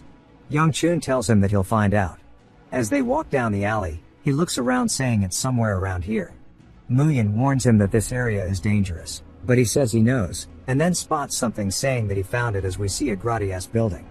Young-chun says that he was worried that it wouldn't be here, and Muyin starts asking him again why they're even here. Young-chun asks if he feels like there's something off about it, and Muyin says yes, rather than the appearance, he's getting a bad feeling from the building itself. Young-chun says that he has some keen senses, and then he opens the door. We hear some people talking, and they ask who the brat is. They say that he probably just took a wrong turn, but then they spot Muyin and his sword. They start to wonder if they should just kill him here.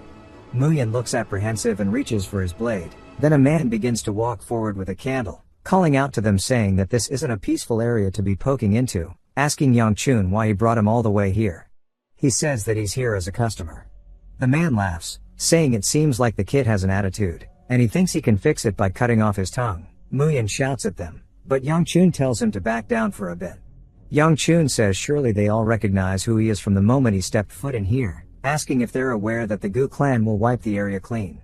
He then warns them that there is no reason they would do that as it would be a loss for them, and now before they make things worse, they should just bring the regional manager here, and that he has a black belt in Karen. The man with the candle says regional manager in a mocking tone, saying that he doesn't know where he learned the shit from, but he's lacking a ton of something called respect. As all of the men stand up and start surrounding them, Young-chun says that they don't seem to be the polite type either. The candle man laughs and tells his men to get them, and they all start charging towards Young-chun. Muyin instantly draws his blade, telling them not to even think of laying a finger on him, as we see him instantly putting the sword to somebody's throat as he's made light work of the group that surrounded them.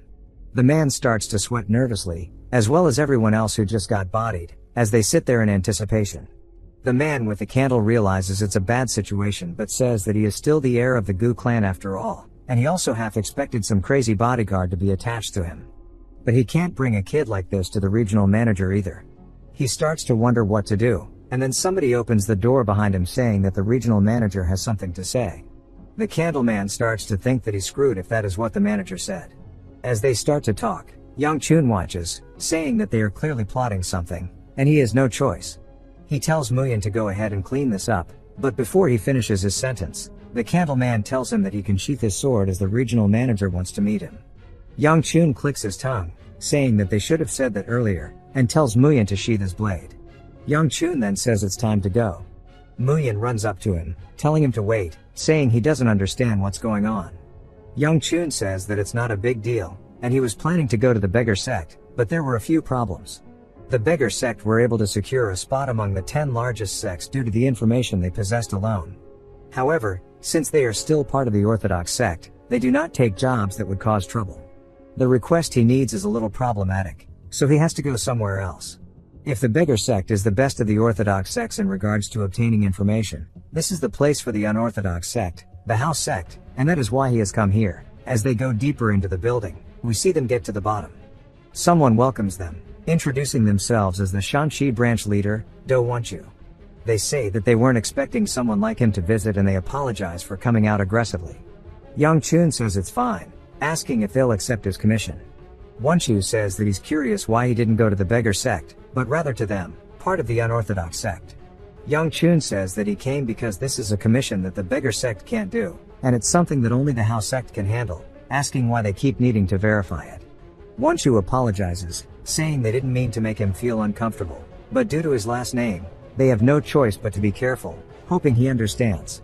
He says he does, but cuts to the chase, asking if they'll accept the commission or not. Wanchu says that they can't refuse commissions as long as he can pay the price. Yang Chun says that he's looking for somebody, a boy who's just a bit older than 10. Wanchu starts to inspect the page and apologizes, saying that they don't think they'll actually be able to accept this commission because they had a previous commission looking for the person protecting the boy rather than the child himself. Yang Chun asks if they really can afford to not do it, as the commission fee is from the house sect leader himself. Everyone in the room instantly draws their blades in unison, swinging at Yang Chun's face as he sits in his chair, but another blade gets drawn as we see Muyan effortlessly block their attacks. Yang Chun says he thought they weren't going to be so aggressive. Wanchu, in a serious tone, asks him how he knows this.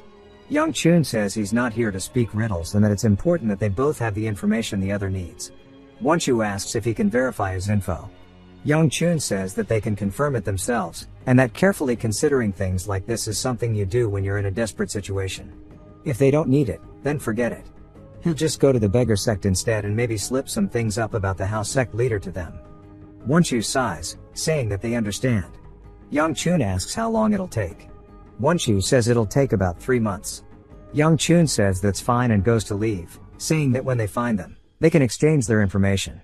He looks back, seeing how stressed Wanchu is, and tells them that it is the Sharp Mountain Range. Wanchu instantly looks surprised, and Yang Chun says this is their advance as he leaves. They stay sitting there. The candle person asks Wanchu if they trust his information.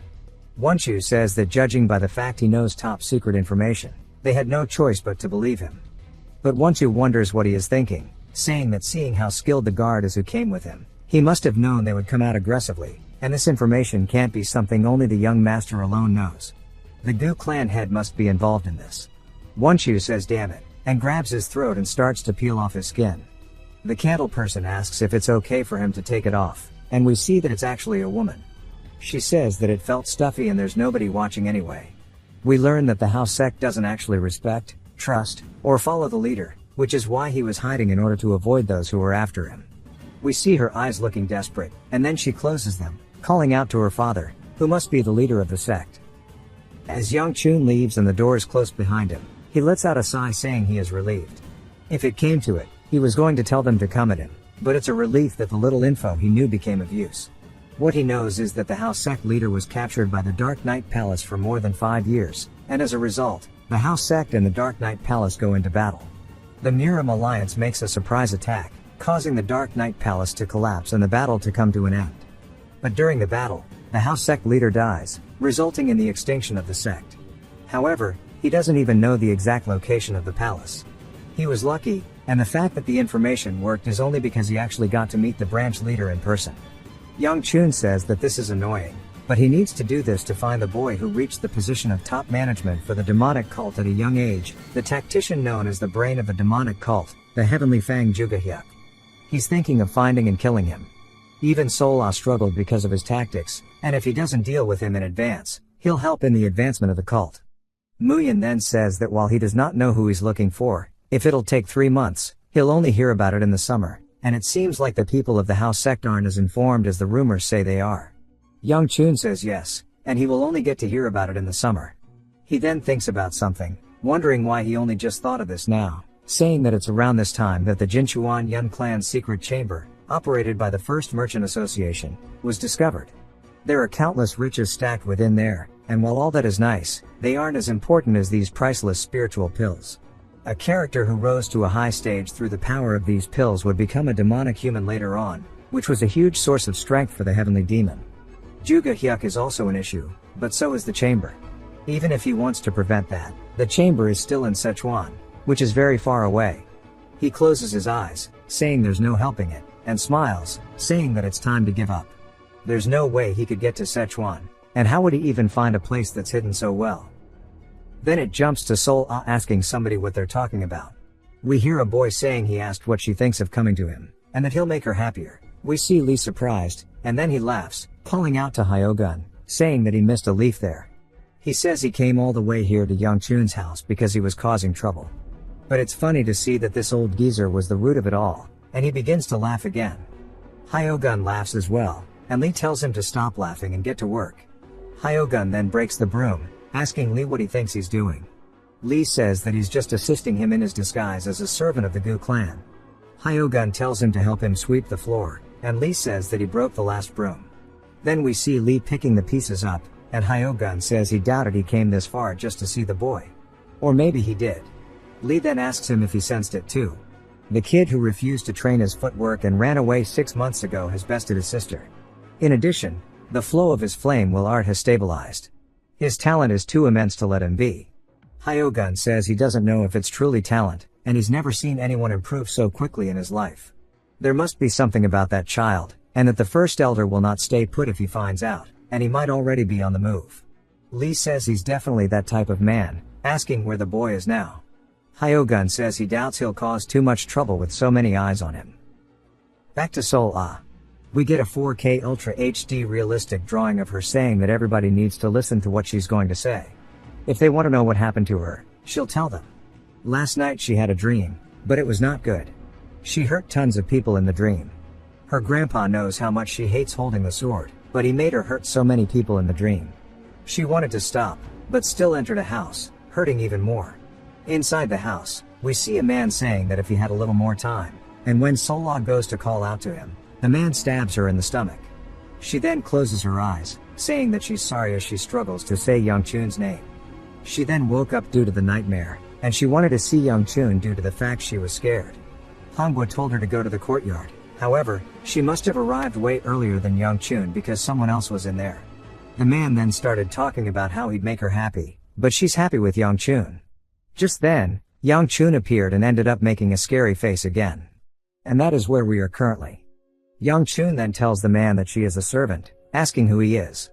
All he sees is the man blushing, and he says he apologized if he has wronged him, calling him the young master. The man bows his head saying yes, and introduces himself as Gu Jalayop, and he would like to request a spar with him. Young Chun instantly says he refuses, and Jalayop is confused. Young Chun repeats it, saying he's not doing it. Jalayop asks if he's running away then, and Young Chun says yes. This continues with Jalayop asking if he's scared, and Young Chun again saying yes. Jalayop then starts to try to hide his anger, and starts calling him weak. Young Chun laughs, saying he does have a keen eye, and he is indeed very weak. Young Chun says he caused a mess when he fought his sister, and that he doesn't want to make the same mistake by fighting some random guy. He turns, saying that he'll head off then, only to run into Lee, asking why he doesn't accept it, saying that he came from very far. Young Chun asks what he's doing here, and then we see Jalayop bowing to him. Lee says it's been a while. Young Chun asks if he knows him, and Lee asks if he doesn't remember that he is the first elder's grandson. Young Chun says the more he looks at it, the more he can see the resemblance. Lee then asks Jalayop if he's here to fight Young Chun, and he says yes, but he's avoiding him. Young Chun says he's only here to hit on girls. Lee asks him if it is an order from the first elder to do this. Young Chun says that makes sense, and it's all just politics in the end. It is a well-known fact that the first elder is an ambitious man, waiting until Young Chun inherits the clan and then trying to make him a puppet. However, after seeing him, who he thought was useless, defeat Yonseo, and mess up his plans, he must have been trying to stop him by sending his grandson here. Young Chun then says again that he has no intention of fighting him. Lee tells him to just do one match, and Young Chun says it's obvious he would lose, so why would he waste his time? Lee smiles, saying it's just a hunch that he won't actually lose. Young Chun says just at a glance he can tell that he's stronger than Yonseo, and he doesn't want to fight. He doesn't want to get into a losing battle or mix up in politics. As he goes to leave, Jalayop grabs onto Sola's hand, telling them all to wait. He tells Sol Ah that he feels that Young Chun is undeserving of her, and if he comes to her, him instead.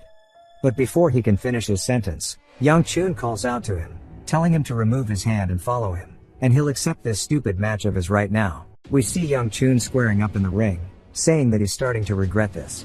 Lee pats his head, telling him not to be like this. And this kind of fight, with other martial artists will be sure to help him improve. Young Chun says, yeah, and since it's turned out like this, he needs to do a favor whether he wins or loses. Lee says he has zero reason to do that, and the loss will only be his after all, saying that he is the future clan head. Young Chun says he thinks he's mistaken, as he has no intentions of becoming the clan head. Lee is surprised and asks him what he's talking about, saying who else could become the head other than him. Young Chun says he already gave up all hopes on becoming one in his past life, but it seems like people think that he wants to become the clan head. He says he's going to roll on the ground and surrender if he won't do him the favor. Lee says he's so far from adorable, but he has one condition as well, and he'll only do him the favor if he wins. Jaliop asks him if he's all warmed up, and then Young Chun says somewhat. Jaliop then apologizes, and Young Chun asks what he's talking about. Jaliop laughs, saying he did too much in their duel last year, and that he never would have thought he would have been bedridden for a month. Young Chun says it was so long ago he doesn't even remember it. Jaliop says he thought back then that he was too weak, and he did hear that he won against Yonseo, but he thinks it's just a coincidence. But his grandfather does not think so, but he does not like to harass the weak. But there's something he dislikes more than that, and that is if someone weak were to become the clan head, as we see him releasing his aura, attacking the ground. Jaliop then calls out to Lee, saying that he would also like something if he were to win this duel. Lee says it's only fair, asking what he wants. Jaliop says he wants that maid, talking about Sol Ah. Young Chun starts to laugh, and gets angry, while cracking his knuckles. Lee laughs, saying okay, telling them to start the duel. Young Chun also begins to release his aura, and he asks Jaliop what he's waiting for. Jaliop says it's only polite that the weaker opponent is to attack first. Young Chun asks if he's talking about him, asking if that's why he's so afraid. Jaliop says that he's certain that he's better than him, whether it's in inner energy, speed, or strength. But there's an overwhelming aura coming from Young Chun that he doesn't know what to think of. He's so full of flaws, and he's sure he's trying his hardest to deal with the energy he's exuding right now. He starts to inhale even more copium, saying that is the only thing that makes sense, and that he will run out of energy faster since he is less. As Young Chun's aura dissipates, he says he's sure of it now. Young Chun gets into a stance, asking him if he can attack first. Jaliop says yes, telling him to come, but right before he can finish his sentence, we see Young Chun, already in the air behind him, coming in with a kick. Jaliop turns, only to narrowly dodge Young Chun's kick. Jaliop laughs, saying it was a good move, but he's too slow. While he's yapping, Young Chun channels aura into his hand and smacks him in the face. This attack catches Jaliop by surprise. Then, Young Chun takes the sky above him, coming down with another kick, this time connecting directly in the face, causing him to crash into the floor, breaking some of the arena. We see blood pouring out of his mouth, and Young Chun tells him to get up while he's letting him. That way he won't cry that he was ambushed after the fight, and then asks him if he's already done. Jaliop says he's sorry for having underestimated him, and he was lacking. Young Chun says okay, and that means they're done here. Jaliop releases his energy once more, this time focusing onto his blade, saying that he is yet to attack. Young Chun says he guesses this won't be as fast as he wanted, and he doesn't have much time. Usually, he would utilize his energy by exuding it like he's doing, but in order to fight someone stronger, he needs to embody the energy within himself to reinforce his body. However, he can't handle the energy like that yet, and if he pushes too much, he might suffer energy deviation. He has 7 minutes to finish this fight.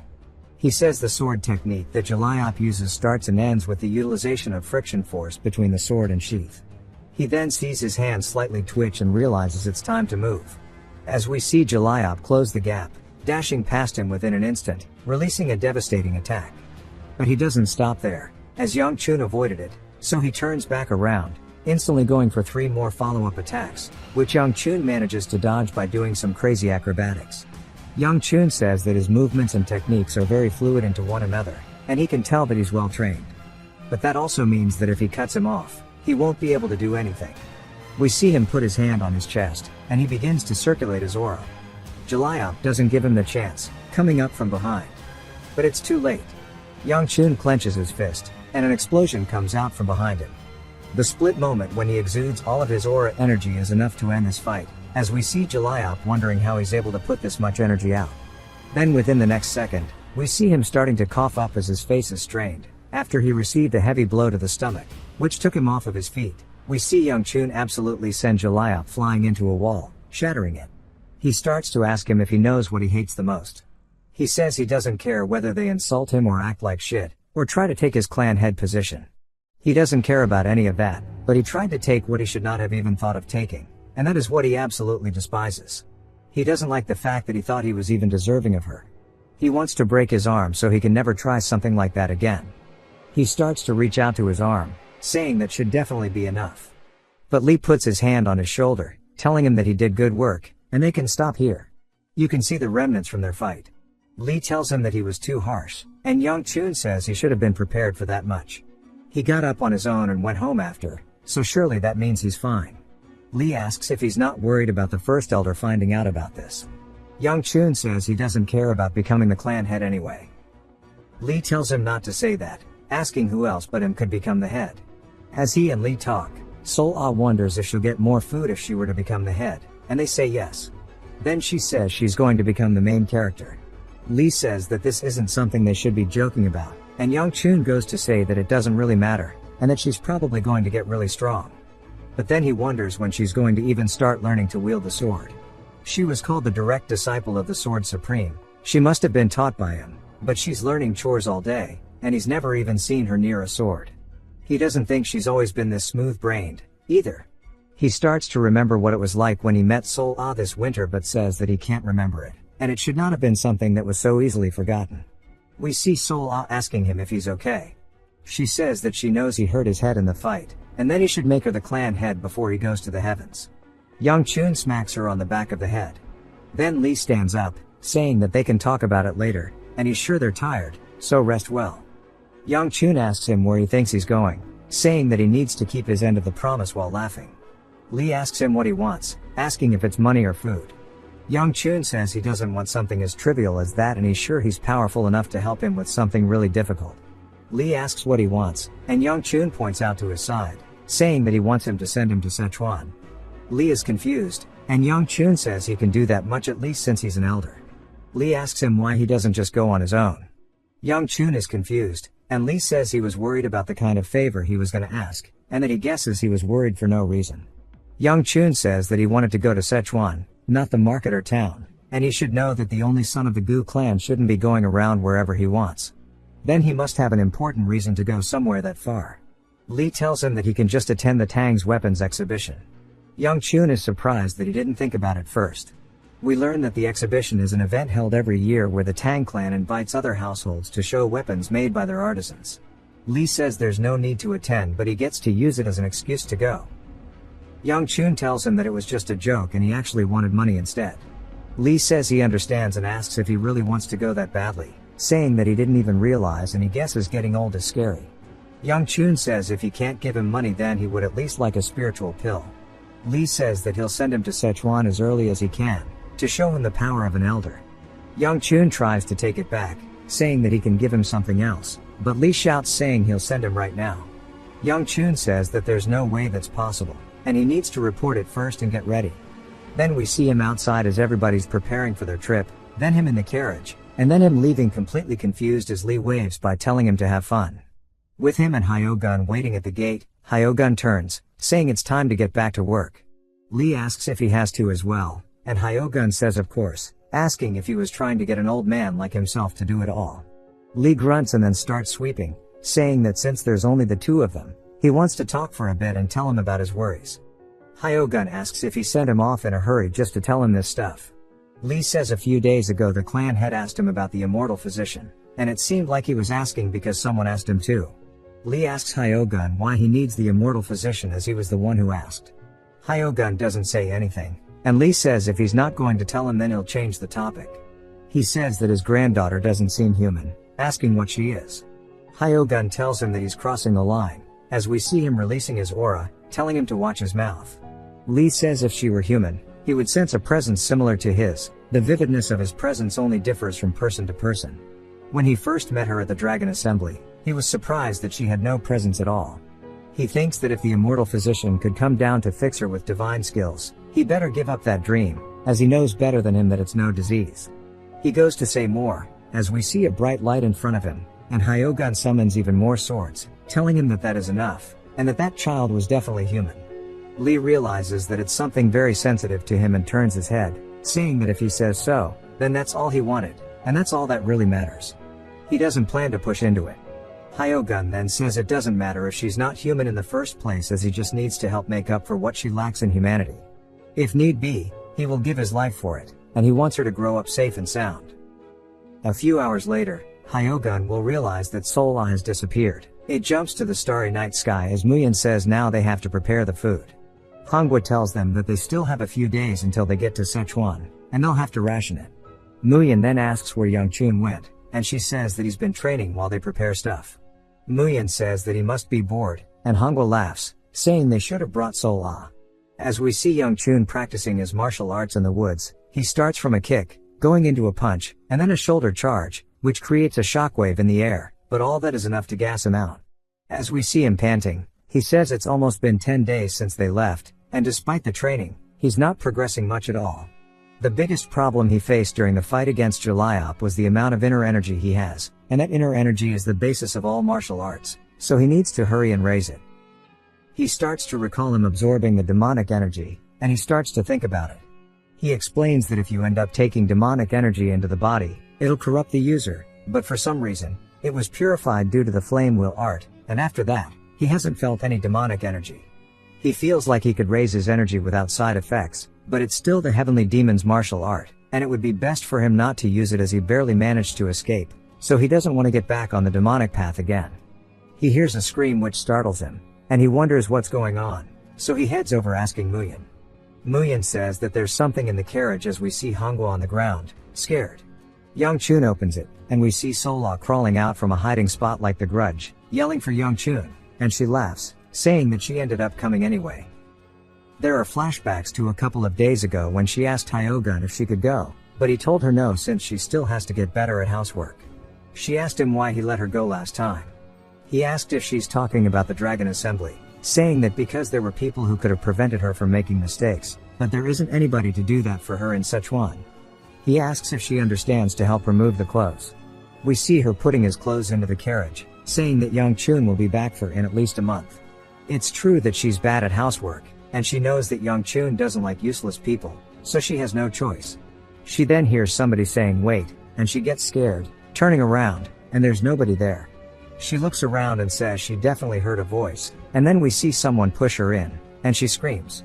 She looks around, asking who pushed her, saying that they shouldn't play pranks and that she's scared. We see some floating hands, and as she says that she needs to get out, they hit her with this rag smell funny jutsu, and she starts to fall asleep right inside where their rations are. The final thing she heard was someone saying they were leaving this up to her. She explains everything to them, telling them that's exactly what happened. Nobody gives it even a slight reaction, and she's surprised. She thinks they must not have heard her, so she says it again, and they say they heard her the first time, saying that she was possessed by a ghost and that she should go back. At least that's what she should have done. We see them riding through the forest with her and looking out the window, and she starts looking at all of the food she's eaten, like owls and squirrels. Youngchun originally would have had a bodyguard take her home, but she's already come too far, and they don't have enough food to give them, so now they're stuck traveling together. Then she shows Youngchun a worm, saying she would like to trade it for a cookie. He eats the cookie out of the window, and she screams, and he says that he definitely should have sent her back. Youngchun then senses some energy, and goes to tell Muyin. He says that he's aware as we see the talisman glowing.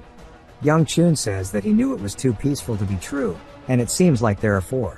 Then one of the animals dies, and he's surprised that there's only 3, and he starts counting them down until there's just a single one left, and it's leaping directly at him.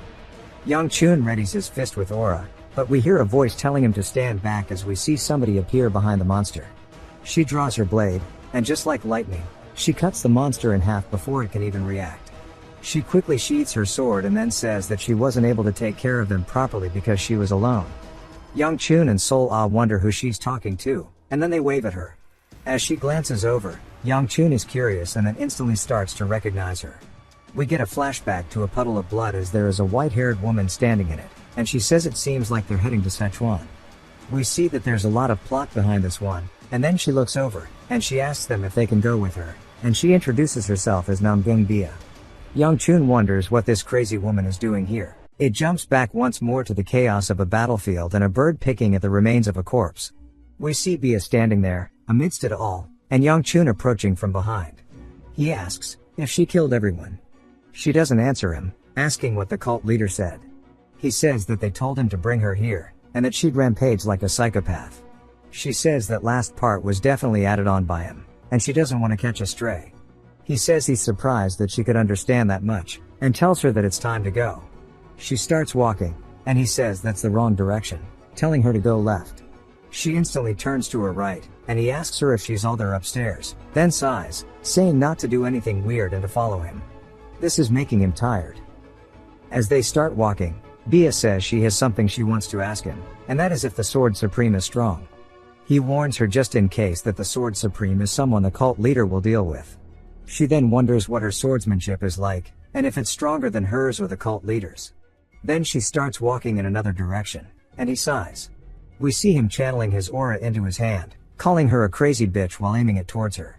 We see her not even looking at it, but her hand on her sword as the attack gets cut in half and it flies past her. She starts releasing her aura, asking him if he's trying to pick a fight. He sighs again, telling her that she's going the wrong direction. She realizes and he tells her that if she understands what he's saying, just shut up and follow him. As they keep walking, she starts to open her mouth again, and he says if she mentions the three Supremes one more time, he'll rip her apart. She points out to an alleyway, saying it looks like a shortcut, and he starts to get annoyed and readies himself to launch another attack at her, but she instantly darts off in that direction, and he calls her mentally ill, saying he's so done with dealing with her. He says he arrived at the destination within a day, yet it took her 4 days to get there. Back to the present, we see her asking them again if she can go with them, saying that she's assuming they're going to Sichuan, asking if it's rude if she asks to accompany them. He says they're not going that direction, and it definitely is rude to ask, and he really doesn't want to get involved with her.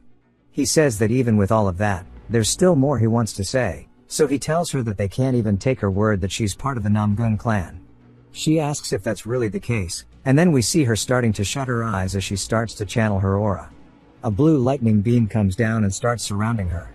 Muyin recognizes it as the ruler's sword form, and that it's not safe if she uses it here. She then opens her eyes as the sparks start to fly more, and then there is a giant explosion.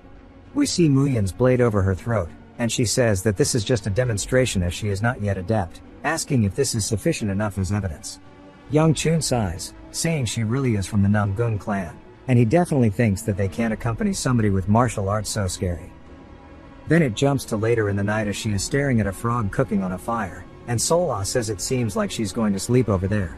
Young Chun tells her that he knows. While he was relieved she didn't say anything when he rejected her, he didn't think that she'd follow their carriage, and he wonders why she's doing it even when he said they aren't going to Sichuan and that ignoring her is the best thing to do. He goes to tell Sola not to do anything unnecessary like talking to her, but sees that she's already gone as she is teaching her how to peel the frog's skin to eat it. He then walks over and grabs her by the collar, asking her what she thinks she's doing. She said that she saw Bia going to eat the frog, so she wanted to help her. Young Chun says he told her not to mess around, and then we see Bia glaring at him. He sighs, saying he understands that she is part of the Namgung clan, and she goes to ask him why he's so against her accompanying them. He asks her why she's traveling alone if she's the daughter of a prestigious clan. We see her looking away, embarrassed, saying that she left with others but she got lost on the way. Young Chun says he knew it. She had zero sense of direction in his previous life. He tells her that they aren't even going to Sichuan, asking why she is following them, and she says that she had a hunch they were going there, but it seems like they really aren't going. Sola is confused and glares at her, and then looks back up at Young Chun, who is turning his head left and right. Then she does a double take back to Bia and then back to Young Chun, and yells, asking if they really aren't going to Sichuan. Young Chun says he really wishes they sent her back. Young Chun tells Bia that they can't stop her from heading in the same direction, but he's not going to do anything for her. She introduces herself again, and he says that he's aware, and he says that since she's introduced herself, maybe he could do the same.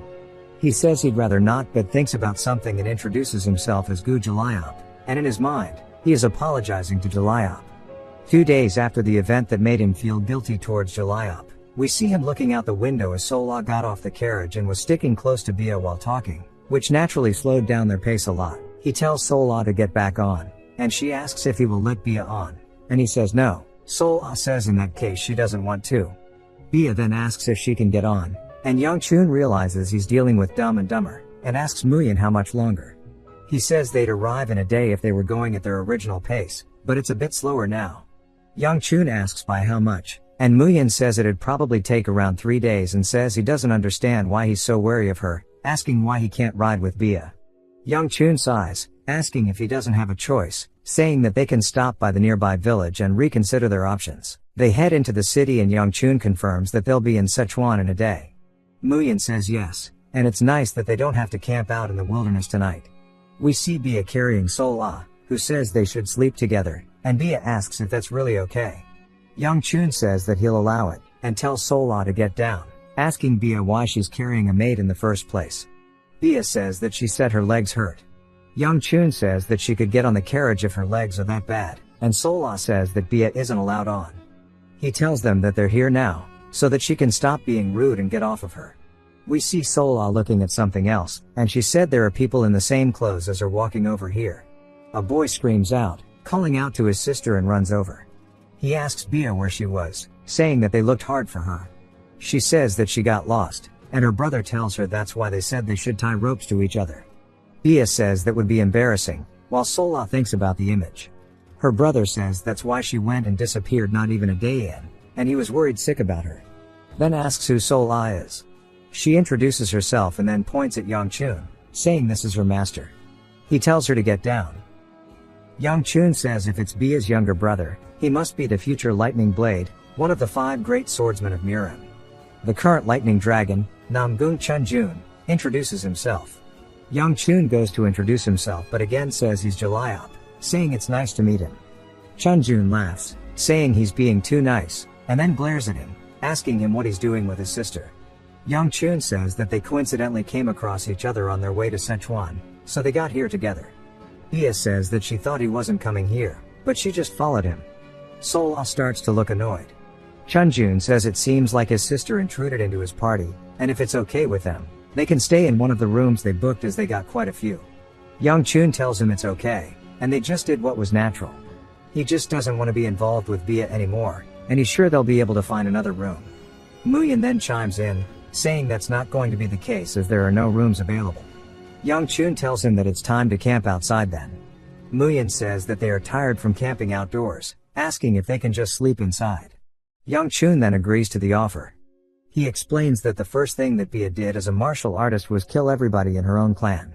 She killed her brother, her father, and every single disciple in the clan. After this, she achieved the title Demonic Blade Empress and began her rise to fame. He wonders how much she hated them to have done something so cruel to them all, and he didn't see any problems other than her relationship with the Lightning Dragon. What he's most curious about is the secret technique, ruler sword form. He feels like she's probably stronger than Chunjun considering that technique, but at this point in time, she has no title nor fame. He says that her brother seems normal, and he wonders if there's something that he can't see. As he exits the room, he sees Chunjun asking him if he slept well and bows, thanking him for the nice room. Chunjun intentionally bumps into his shoulder, telling him that he should know his place in an angry tone. Youngchun asks him what he just said, and Chunjun says he tried to be nice for once, but it seems like he doesn't know his place, and he's telling him that he doesn't deserve to talk to his sister. He doesn't know how he managed to seduce his innocent sister, but if that happens again, he will cut him in half along with the bitch that was on her back. We see Bia come out of the room, and he instantly changes his personality, laughing, saying that he's glad he slept well and he's glad to help someone of the Gu clan. Then he pushes his sister, telling her it's time to go have breakfast while laughing. Youngchun looks tired, saying that everybody in her family must be insane. As he exits, Muyin asks him if he slept well and goes to tell him about the Namgung clan, but Youngchun says not to mention them, asking when they are going to leave. Muyin says they've already finished preparations, and they'll be able to leave right after eating breakfast. Youngchun says he's so relieved that Muyin is a normal dude, and he wants to get away from everybody in the Namgung family as quickly as possible.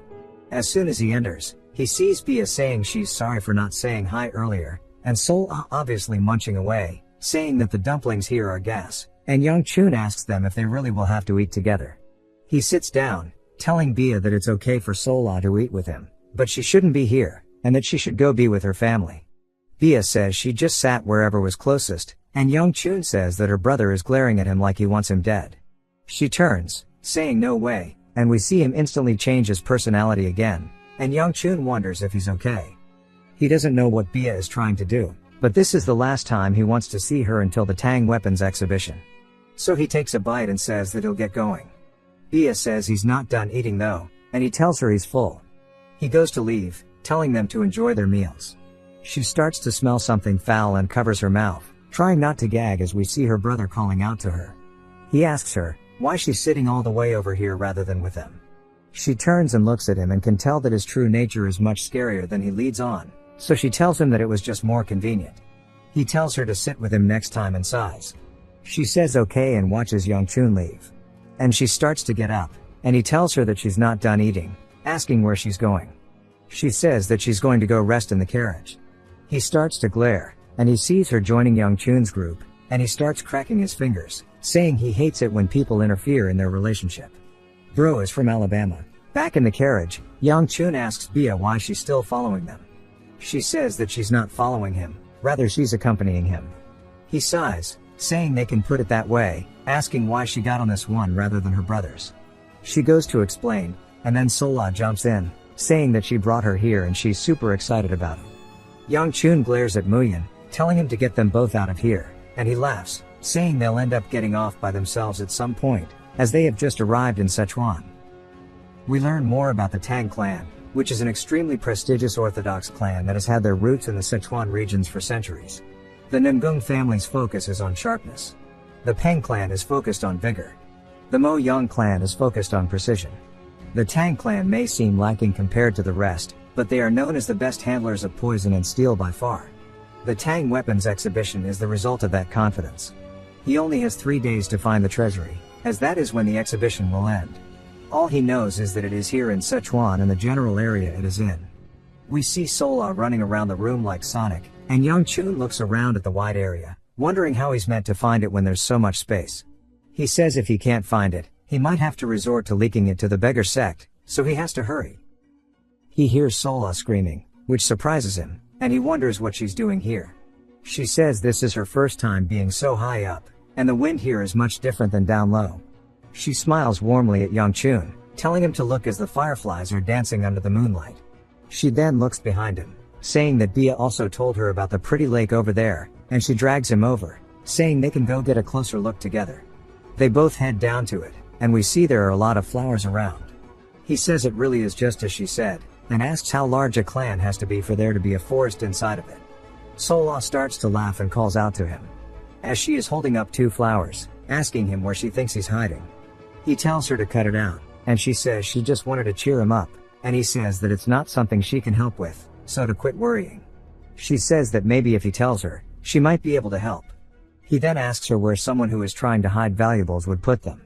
She asks why they even needed to hide it, calling them mean. We then hear somebody calling out to them, asking them who they are, as she says outsiders are not allowed here. We see 2 familiar moles under her eye, and Young Chun says he forgot about her, the one who single-handedly stopped the swarm of several thousand demonic humans attacking Sichuan. She asks him again who he is, and we are introduced to the Poison Queen, Tang Soyol, a woman he killed in his past life. It flashbacks us to him walking into a cave, as we see her kneeling on the ground. This was the girl who was blind in the beginning, and he asks her if she's all done, and she looks up asking if it's him. He tells her that her efforts were futile, saying her kin had already deserted the area, asking why she would charge in here by herself. She says she knew nothing would change, and then he asks her why she did it. She asks him what made him come here, and he says that's a stupid question, as he grabs her by the throat, saying he came here to end her life. She says she understands, she's very sorry. He asks her why she's apologizing to a demonic human, asking if she's out of her mind. She says yes, and she believes her sanity must be finally broken, and that she's able to see more now that she lost her eyes, and that she should have let go earlier. He asks if she's done rambling, and if she has anything else to say. She says that she knows it's selfish of her, but if there is time left in the world, she goes to say something else, but we hear her neck snap before she can finish her sentence. Young Chun finishes the job and drops her corpse there, walking away from it. He looks down at his hand, seeing it soaked in her blood, and starts to feel a bunch of different emotions, but says it was gross. The flashback ends, and she asks why he's not answering her. He says she's still not the poison queen at this moment. She goes to say if he doesn't answer, she'll call the guards, and we hear Bia call out to her, and then begin to whisper. She asks why she's only telling her this now. Bia says it's because she never asked. Soyeol then bows her head, saying she's sorry for raising her voice at a guest of the family. Young Chun says that he apologizes for not being able to answer, and he was shocked, and tells her that his name is Jalayop. Then she glares at him, asking what business he is here. She tells him that only those of the clan are allowed here, and he asks if that means that Bia is part of the clan. She starts to panic with an answer, and he realizes that she's just telling him to leave because he wasn't invited in. He says he was going anyway, and he puts his hands together, saying he'll be on his way. Young Chun and Sol-ah then start to leave. Soyeol says that she didn't expect somebody at the Gu clan, like Jalayop, to be so rude. Sol-ah asks her why she glared at him so harshly. Soyeol says that she didn't like how he never apologized, even after she pointed out his mistake. She asks if men really think looks are everything, and she hates guys who act all rude just because they are a little handsome. We see her starting to blush. She starts to try to correct herself, trying to explain what she meant by handsome, but of course, she's talking to one of the slowest people in the world. She thinks about it for a hot minute, and then wonders why she's calling him handsome. Soyeol says that guys who are nice, even if they're a little ugly, are the best.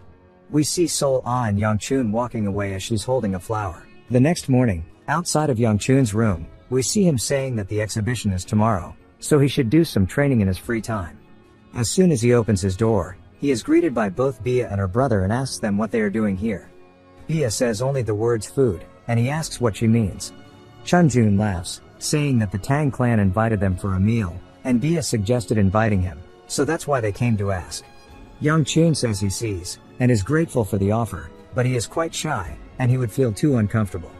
He glares at them, saying he hopes they get his message, and they leave. Obviously, Bia doesn't. Chunjun tells him not to be like that, as he tightens the grip on his arm, telling him to come with him. Young Chun starts to get annoyed, saying that he said he didn't want to go, and he's wondering if he's really threatening him to bring him there. And then decides he doesn't want to play around with his shit, and says oh, as he releases his aura. Chunjun is surprised, and instantly lets go of his arm. Young Chun realizes that might have been a mistake, saying that he'll have to go with them, and he laughs, saying that he can't refuse such a thoughtful invitation. He then puts his hands around Chunjun's neck, and whispers to him, saying that he should keep smiling, as his lovely sister is watching.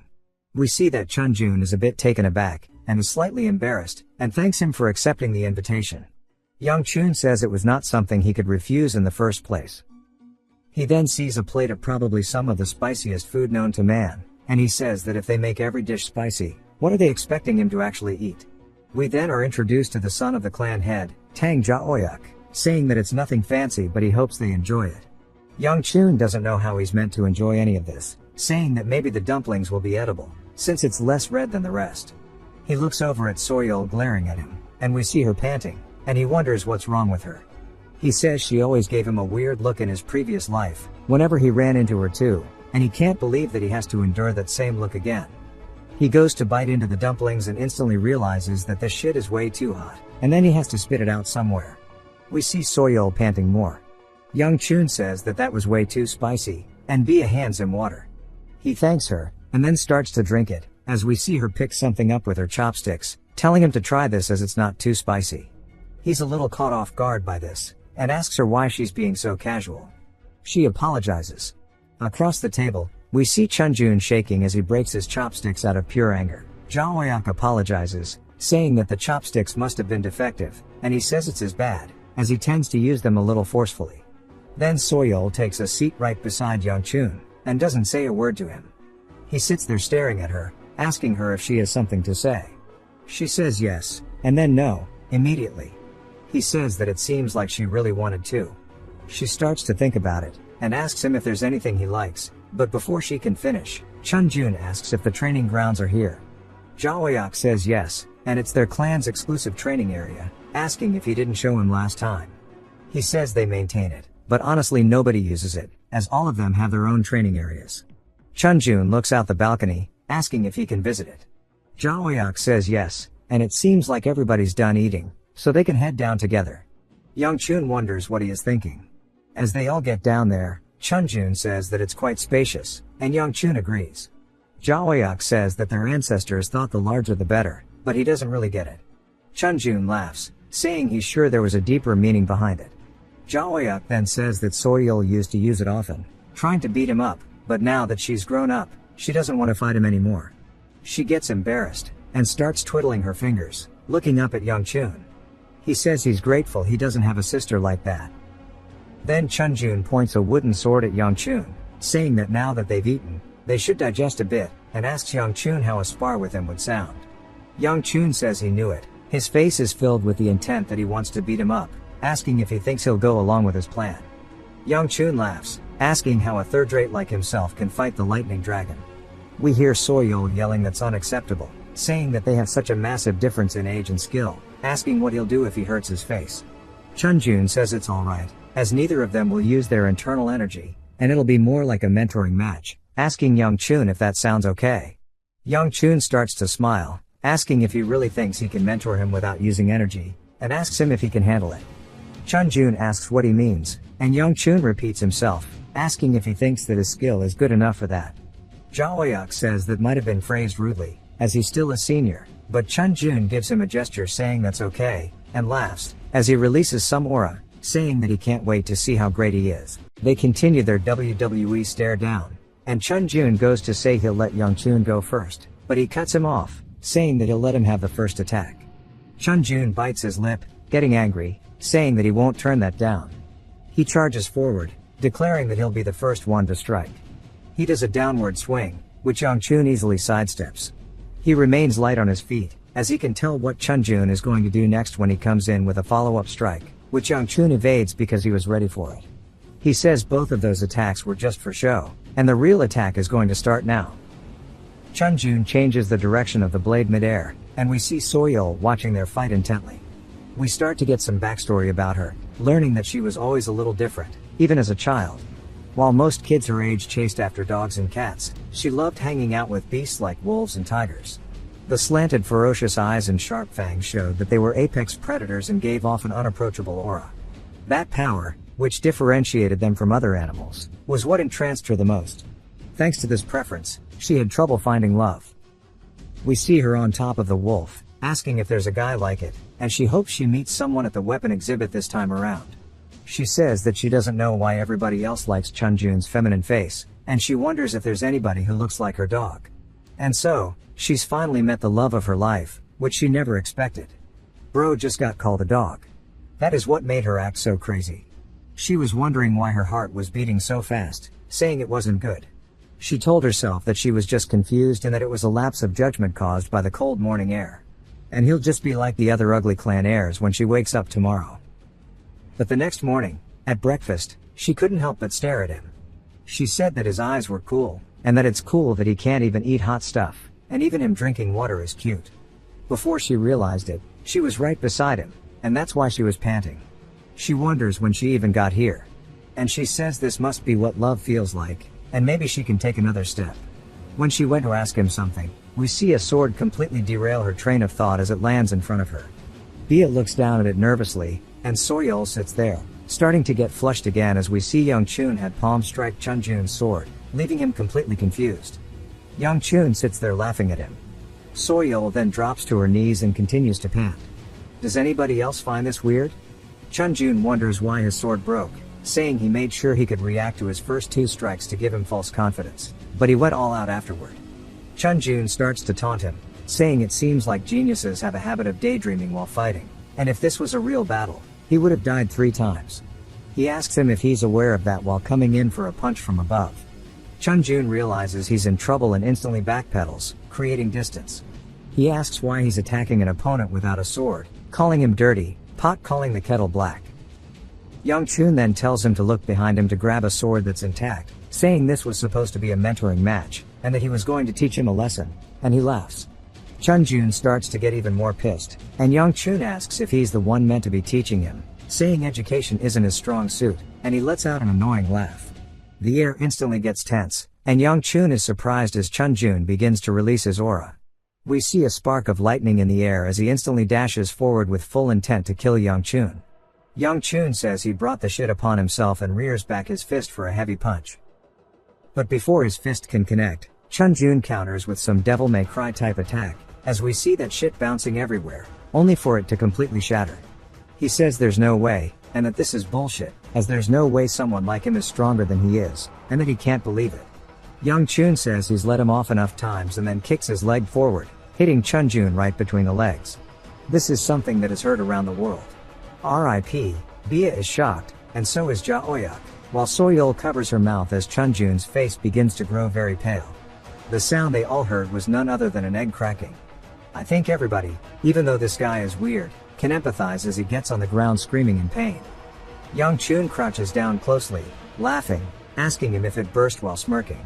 Chun Jun starts to call him a bastard, and Young Chun says seeing as that he's still talking, he guesses it actually didn't burst. Chun Jun calls him a coward and says that he doesn't deserve to call himself a martial artist. And once all the clans know he did this, he'll walk with his head lowered everywhere. Young Chun then asks him how many people he's killed, which surprises Chun Jun, and he says it must have been at least 10 people. Chun Jun asks what he's talking about, and Young Chun grabs onto the back of his shirt, holding his arm up. Chun Jun makes a very pained face. Ja Oyak then calls out to him, saying, "Jalayop, this is enough," and pleads to stop the fight here. Young Chun says not only did he infuse his energy into his sword, but surely he also felt the bloodlust he had, asking if he thought he made a mistake because he was immature, and that this asshole is older than he is. Ja Oyak reminds him that Chun Jun belongs to the Namgung clan, and that he already knows very well what could happen if he continues what he's doing. Young Chun says that he's already holding himself back a lot because he's from the Namgung clan, and if their positions were reversed, what does he think would have happened? Ja Oyak then asks him what he intends to do, only for us to hear Chun Jun's arm completely snap, and Ja Oyak sighs. As Chun Jun sits there holding onto it, making a very pained expression, all he hears is Chun Jun screaming in agony as Young Chun thinks about it. He starts to get a bad feeling, wondering if he's going to get into trouble, saying he wonders what Elder Lee will say if he told him he bodied one of the Namgung clan members. He'd probably let it go if he gives him a rough explanation. He might even actually praise him, and he has to eyewitness since he was the one that was wrong to begin with. Bia then approaches him from behind, tugging on his arm, and he turns, wondering what it is. She makes a genuinely curious expression, asking him to tell her his name. He says that he told her his name is Jalayop, and she says that's a lie, and he wonders how she knew. He asks why she wants to know his name, asking if it's to get revenge for her brother. Seeing that her expression hasn't changed, even though he just beat the hell out of her brother, he wonders what's the deal, and then she says, "Tell me," as she gets right up into his face, asking him for his real name.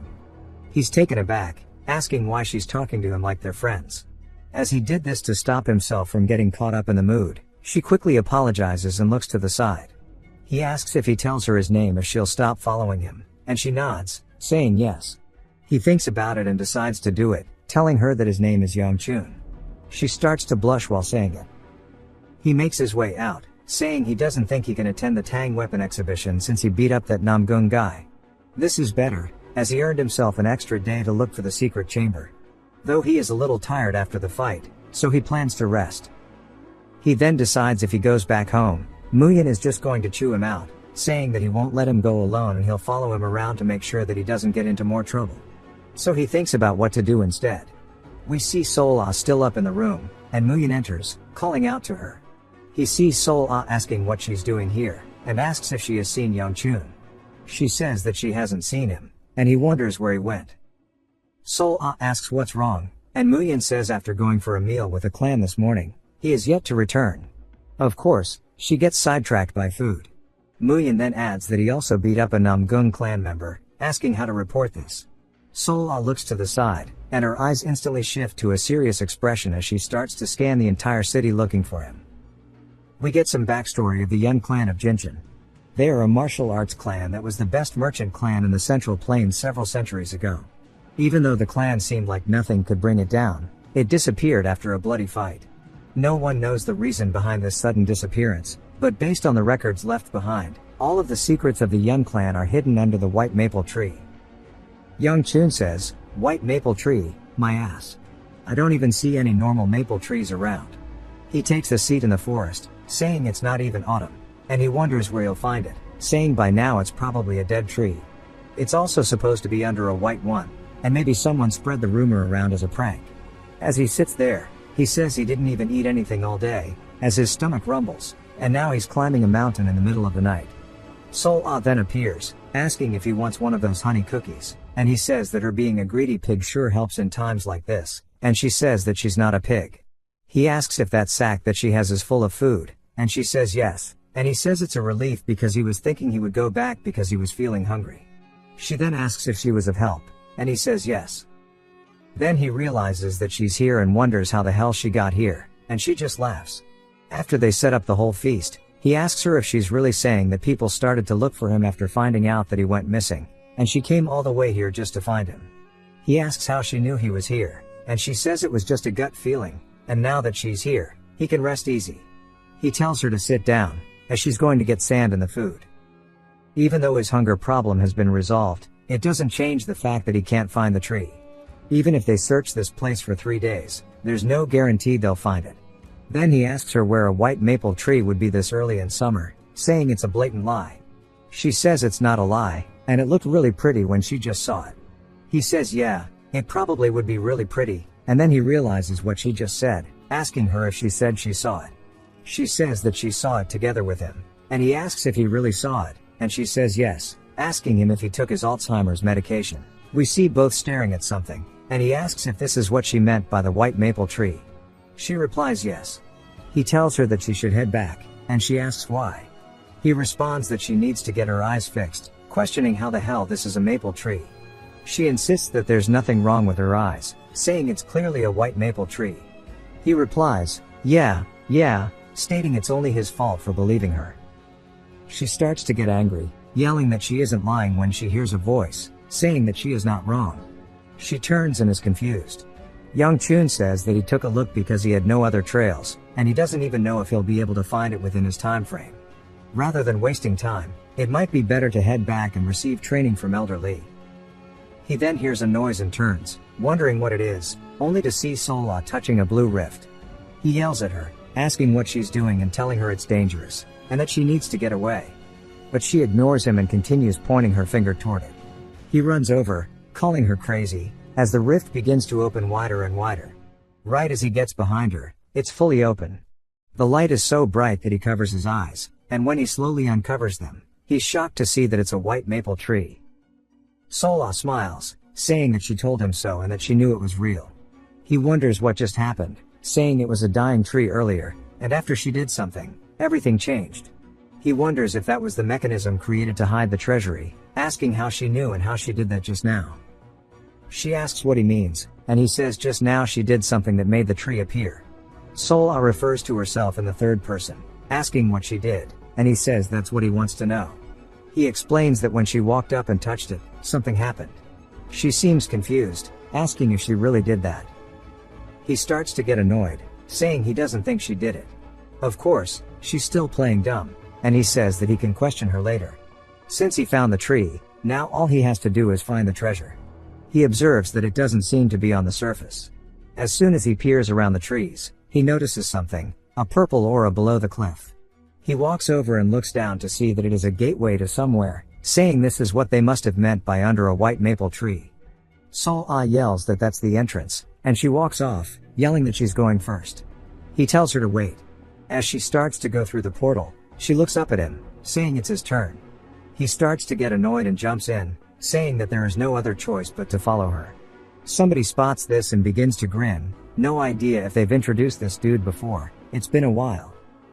They land inside, and thankfully the impact was low for the height. He sees Sol-Ah and notices that she's clearly debating something. He tells her that it's dangerous, only to see that there are 2 pathways in front of them. He wonders which way to go. She starts to activate all of her brain power and points, saying it's that way. He asks how she knows, and she says that she's sure of it. He thinks about how she found the tree and decides to trust her. She's just surprised he's been agreeing with her all day. He decides to shut up and let it happen. Slowly after they leave, at the entrance, that man enters. Her hair antenna starts to go crazy, and he asks her if this is really the right way, saying they've walked for a while but still don't see the end. It's just getting darker and darker, making him wonder if this is truly the right path. She tells him just to trust her. He tells her to shut up as she continues to activate all of her brain power. She then stops moving, showing him absolutely nothing, saying that they've arrived. He hits her on the back of the head, telling her to stop being annoying. She sits there wondering what she did wrong, while he looks around, saying that the glowstones have lost their light and there's literally nothing here. He asks if this is truly the treasury, and she quickly grabs onto his shoulder, saying that there's something behind them. Something slithers past them, and she screams. Young Chun is surprised as they both watch something tower over them, and she hides behind him, screaming out to him. They are greeted by a giant white snake peering down at them, and they both begin to realize this is bad as they face a demonic beast. She asks him what to do, and he tells her to stay quiet, wondering why a demonic beast is in this place. It was an empty room just seconds ago, and he wonders where it came from. At that size, it's filling up the entire room, and it seems like it's at least a blue-rank demonic beast, and he starts to feel uneasy. He says, thankfully, it doesn't seem to have fully woken up yet. If they just exit quietly. As he looks back at the exit, the snake's second eyelid begins to move, and he wonders why it just woke up and if maybe they need to fight. As Sola's giving one hell of a mean mug from behind, Young Chun says he doesn't think he can take this, wondering if it'll be okay. He begins to imbue aura into his hand, saying even if he dies, he'll die fighting. The snake calls out to him, saying, "Child, relax yourself." He's just surprised that it spoke, and the snake says it has no intentions of harming him. Young Chun asks how a demonic beast is speaking the human tongue, and the snake laughs, saying it is curious how a child that is not of the Yun bloodline finds himself here. He says that he was just looking around. The snake realizes something, saying that it understands and begins to smile, asking for what purpose he came here. He says it was just by coincidence, mister. He wonders if the snake is related to the Yuns. He can't reveal why he's here, but wonders why he just called it a mister. The snake laughs, saying that they are sorry to say, but there are not any items left here. Then it calls out to him. The snake says it wonders what he thinks fate is. He asks what kind of stupid question that is, and the snake is confused at the sudden lack of interest, then suddenly starts to laugh like crazy. He wonders if the snake has gone senile. The snake says it was a pretty silly question, and he should already know just by the fact that a child who is not of the Yuns is here. It means the Yun clan has already passed away. The snake begins to wonder what regrets it has for things that would vanish and for what purpose it endured. Young Chun puts his hands on Sol Ah, saying they'll be on their way, and awkwardly laughs. Then a golden orb falls to the ground, and he asks what that is.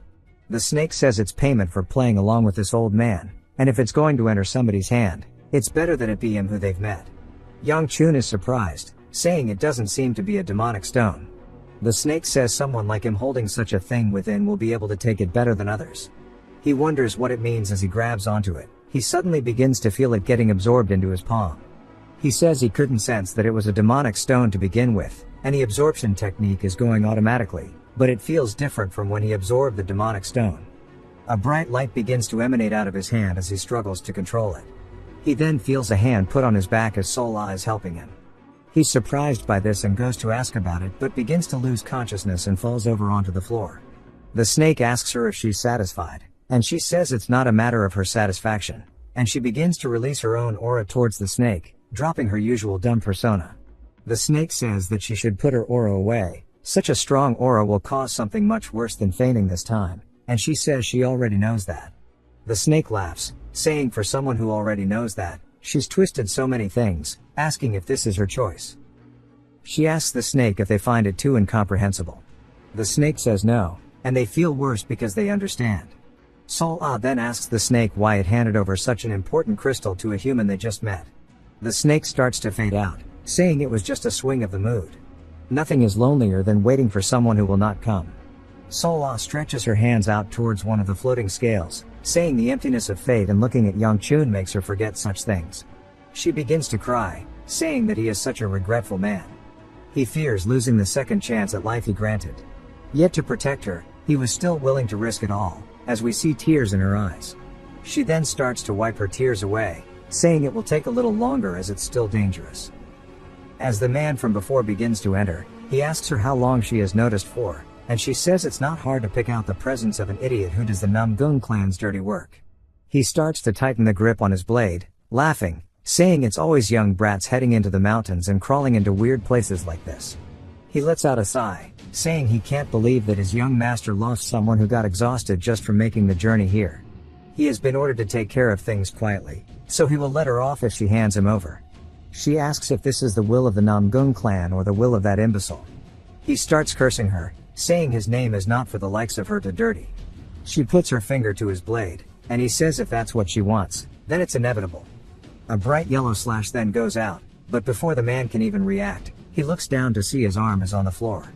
He starts to scream in pain, and she tells him to be quiet as we see her releasing floating swords like she did in Young Chun's past life, and her hair instantly changes to that color that we saw. She says that he better not wake him up from his nap. It jumps to a flashback as we are outside. There is a Namgung uniform folded up, and somebody is getting some form of medicine. A fist punches the ground as it's none other than Chun Jun, who's pissed about what happened, saying that he must have used some cheap trick. If not, how could he have lost? He rears his fist back and instantly feels a pain in his shoulder, falling forward in pain, and looks to his right, calling out to someone named Makiol.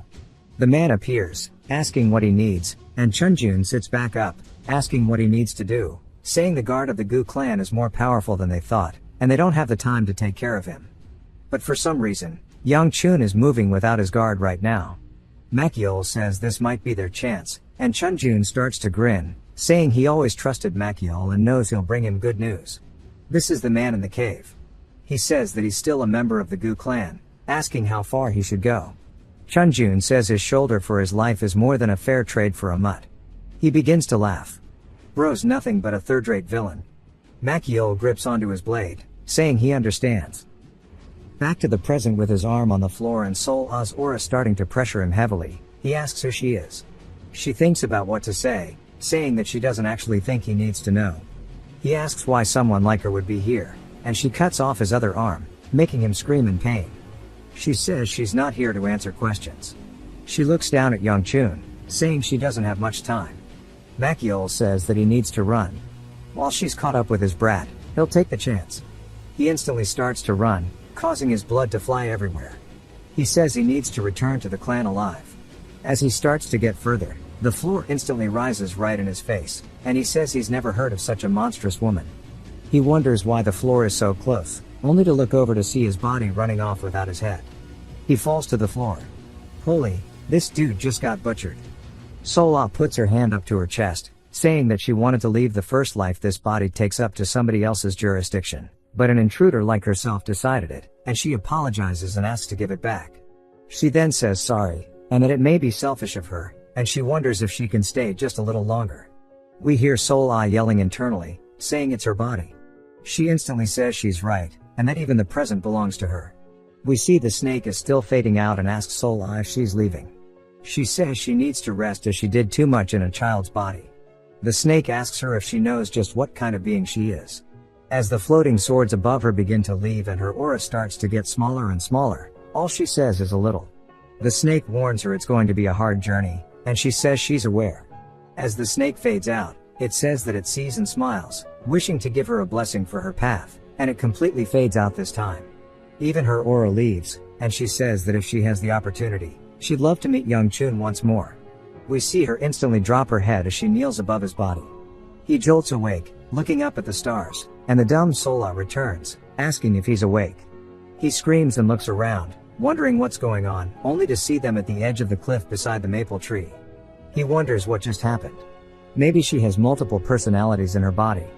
Thoughts. Young Chun starts to recap, saying they randomly found the white maple tree, the treasury was empty, a massive snake appeared, and he touched that weird orb he gave him, which suddenly got absorbed into his body. He tells Sola that's all that happened. She's confused, asking if he had a bad dream, and he asks if she really doesn't remember. She says that she doesn't, and he tells her not to lie. She asks how she's meant to believe that she found a maple tree and everything else, saying who would believe that? He wonders why this is the one time she chooses to reason logically. He asks who brought him here then, and she says that she just woke up. He feels a sharp pain in his stomach, and she calls out to him, asking if he's okay. He says he's fine, and he says his core is aching. He then wonders about it, and she asks if it hurts a lot. He starts to sit down, getting into a meditation stance and channels his aura, saying exactly as he thought. There has been a change in the amount of energy flowing into his body ever since he absorbed the orb. This amount is almost enough to reach the 4th star. That means his memories aren't wrong, and he wonders if the snake moved them and wiped Sola's memories, saying that would make the most sense. Bro is getting played. She tells him that if it hurts, they should go back, and he says that he's fine, but taking longer would only increase the length of Muyen's wrath that he'll have to deal with. He thinks about something and tells her to get on. She asks why, and he says it'll take 2 hours if they walk, and it's faster for him to carry her. She tells him that she ate a lot yesterday, and he asks if she won't get on. She twiddles her fingers, saying that she guesses she will. She asks if she's not heavy, and he says that she's not light, that is for sure. She says that she'll get off now. But Young Chun, with the flame wheel arts at 3 stars and this overflowing energy, crouches down and bursts off the cliff at hellish fast speeds, and starts to pretty much run straight down it, saying that his body used to feel so heavy, now he feels as light as a feather. As he's instantly jumping around the mountaintops, like they were stepping stones, the sun starts to rise. They both look at it as it's a really pretty sight, and they get excited. It jumps back to Muyen biting his nails, saying he hasn't seen Young Chun for over a day, wondering if he's okay, saying that if he's not, his neck will get taken off. He then hears Young Chun saying they're here and to get off, and he asks Muyen what he's doing here. Muyen says he was gone for a full day without a single word. Young Chun laughs, saying that he's sorry, and he thinks that they should have focused on how he's come back safely. Muyen starts to cry, saying he was worried about what might have happened to him, and then asked where he's been. Sola goes to say that they met a snake, and he covers her mouth, saying that they just went on a walk. She tries to keep talking, and Muyen asks what kind of walk they went on and what happened to him. And Young Chun laughs, saying it was a bit of good luck. Muyen can tell that he's already changed, Young Chun says, as expected of a first rate. Then he wonders why he senses 2 more people. Muyen thinks about what to say, as we see both Soyeol and Bia sitting at a table eating breakfast in their room. Soyeol spots him and starts to freak out while Bia just keeps munching. Young Chun asks Soyeol if she was waiting for him and tells Bia he thought she was gonna leave him alone. Soyeol says that she wasn't waiting particularly for him. Bia speaks in Minecraft enchantment table. He wonders what they're both here for, and Soyeol says she's here to wish them farewell, and Bia says that she never said bye. Now Sola is munching. He wonders if the heir of the Namgung is also here. And Bia says that he did not come, and after she told Chunjun she was coming here, he said that Young Chun wouldn't be back anyways. He wonders what that means. Bia stops eating for a second and says that she has a question, asking if he'll answer it, and points her chopsticks at him, asking what happened to him. He turns, saying that it was just something. Soyeol goes to ask if he likes poison or knives, and Bia starts to release her aura, saying that she would love to have a duel. He says that he's going to faint from training too much. Muyen asks if he's okay and realizes that he's just acting and quickly kicks out both Soyeol and Bia, saying that he needs to rest. Soyeol says that she would just like one last thing, then hands him an invitation to next year's exhibition, asking if he would like to come or not. He probably won't come, but he says that he'll see her next year. She blushes, saying that she just wants their families to be on good terms and he shouldn't take it the wrong way. The door then closes, and she tries to play it off, saying that she was worried about that ugly guy, but she guesses he's okay.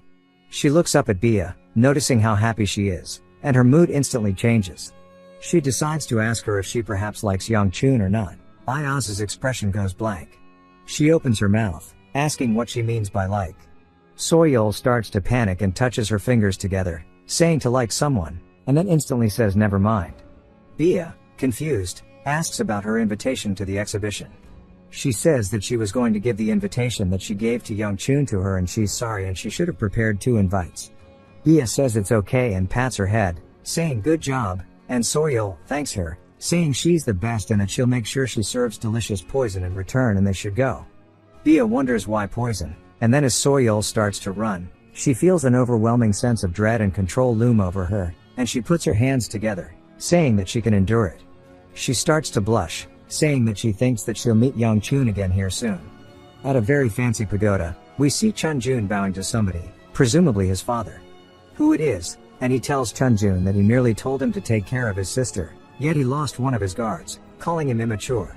He wonders why his guard hasn't returned, wondering if that means he failed or if he succeeded, but says it's impossible for him to fail as he's a top-rate martial artist, wondering why he's not back yet.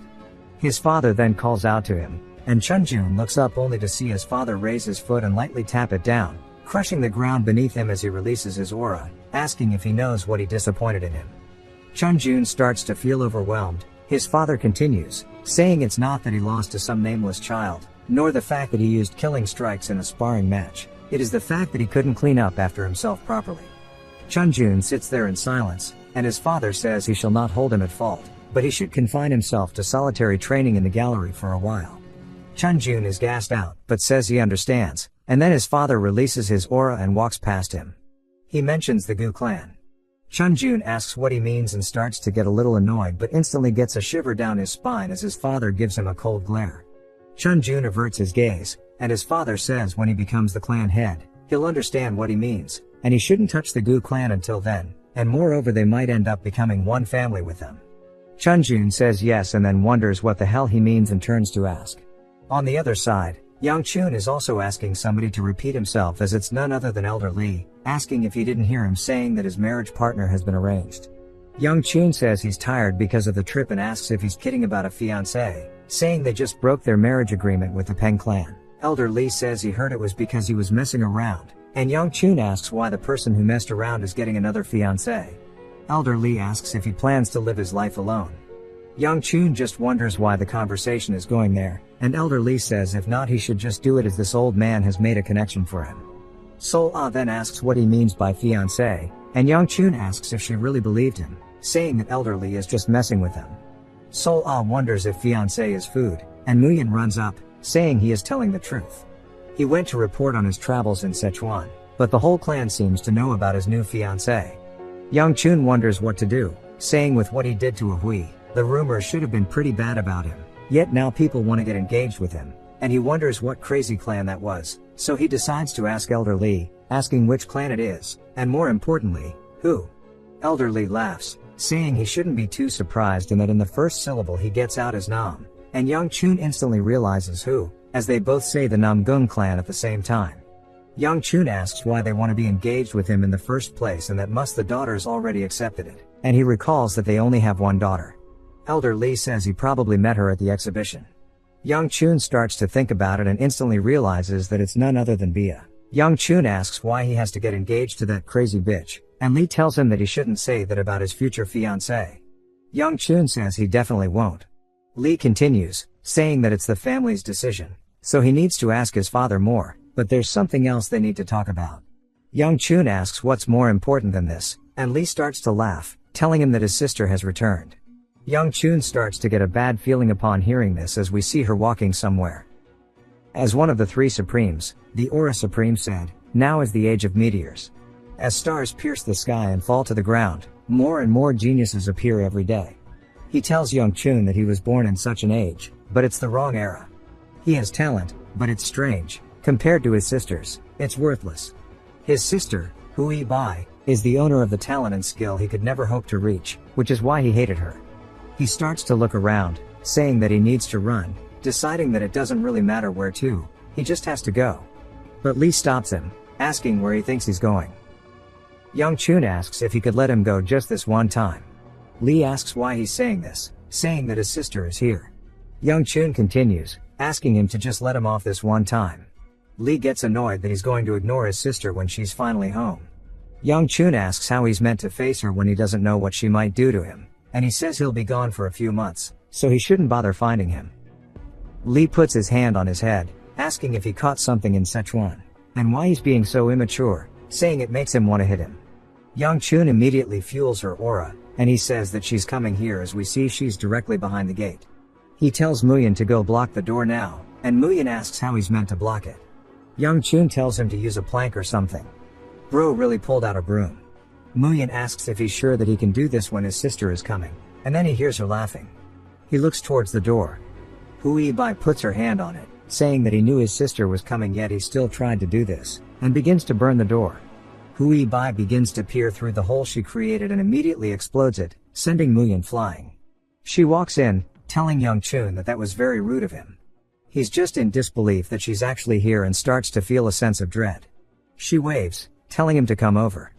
He goes to turn, but Li stops him, saying that he needs to greet his sister. So he does so. She says that it's good to see him doing so well, but she notices that his knees are upright. He says of course they are, leaving him confused. Then he immediately starts to put them together and kneels in front of her, and she pats his head, calling him a good boy. Lee laughs the entire time. She says it's been a while, and Lee says it's good to see siblings being friendly. Young Chun wonders if he's blind. Lee says it's good to see her doing well and that he heard she was doing a good job as the leader of the sword squad. She laughs, saying that he praises her too much, and that it's thanks to her squad members. Young Chun says this is the way he wanted to run. Hui Bai then calls out to him and asks if he knows what he did wrong. He says that he tried to block the door. She asks what else, and he says that he tried to run. She didn't know this part, and he realizes that he made a mistake. He then asks if she was talking about him defeating Yonseo. She didn't know about this either and is confused, asking if he really beat Yonseo. He says if it's not that, he wonders what he did to upset her. She puts her hand on his head, saying that it was about his engagement.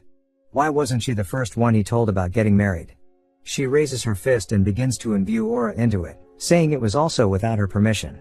He says that he heard about it for the first time today and asks why he needs to get her permission to get engaged. She starts spinning her fist up for maximum damage while Lee is still laughing. Young Chun begs Muyan to help, so he tries to negotiate, but she glares at him, and he immediately cowers, saying that she can do whatever she wants. Hui Bai says that she'll need to teach him manners again, and he tries to tell her to wait. When she goes to punch, Sola screams no and stops her hand, which confuses both of them. Young Chun tells Sola to stay still and then explains to his sister that she hasn't worked here for long, so she doesn't know. Hui Bai looks down at her and sees Sola desperately trying to hold onto her hand, saying that she can't hit the young master. Hui Bai then takes her hands off of Young Chun's head and begins to release her aura, and Young Chun wonders what she's doing. Hui Bai calls out to him, asking who Sola is. Young Chun quickly explains that she's new here and she just made a mistake. But it looks like Hui Bai isn't going to listen to him as she begins to imbue aura into her hand. Young Chun quickly starts running directly at her, and Sola closes her eyes, expecting the worst. But instead, Hui Bai just pinches her cheeks, absolutely confusing the hell out of her. Then Young Chun sits there, stunned. Hui Bai says that her cheeks look so soft and they actually live up to her expectations. Young Chun asks why she released that much energy just to grab her cheeks. But Hui Bai completely ignores him, saying that she can't believe he didn't tell her about a servant like this, and then he needs to hand her over. Young Chun says no, and Hui Bai says that's interesting, and Young Chun starts to stand up, asking what she means. She continues to say that she can't believe that her dear brother, who normally gives his lovely sister everything, is refusing. Then she asks him who said he could get up, and he quickly gets back to his knees.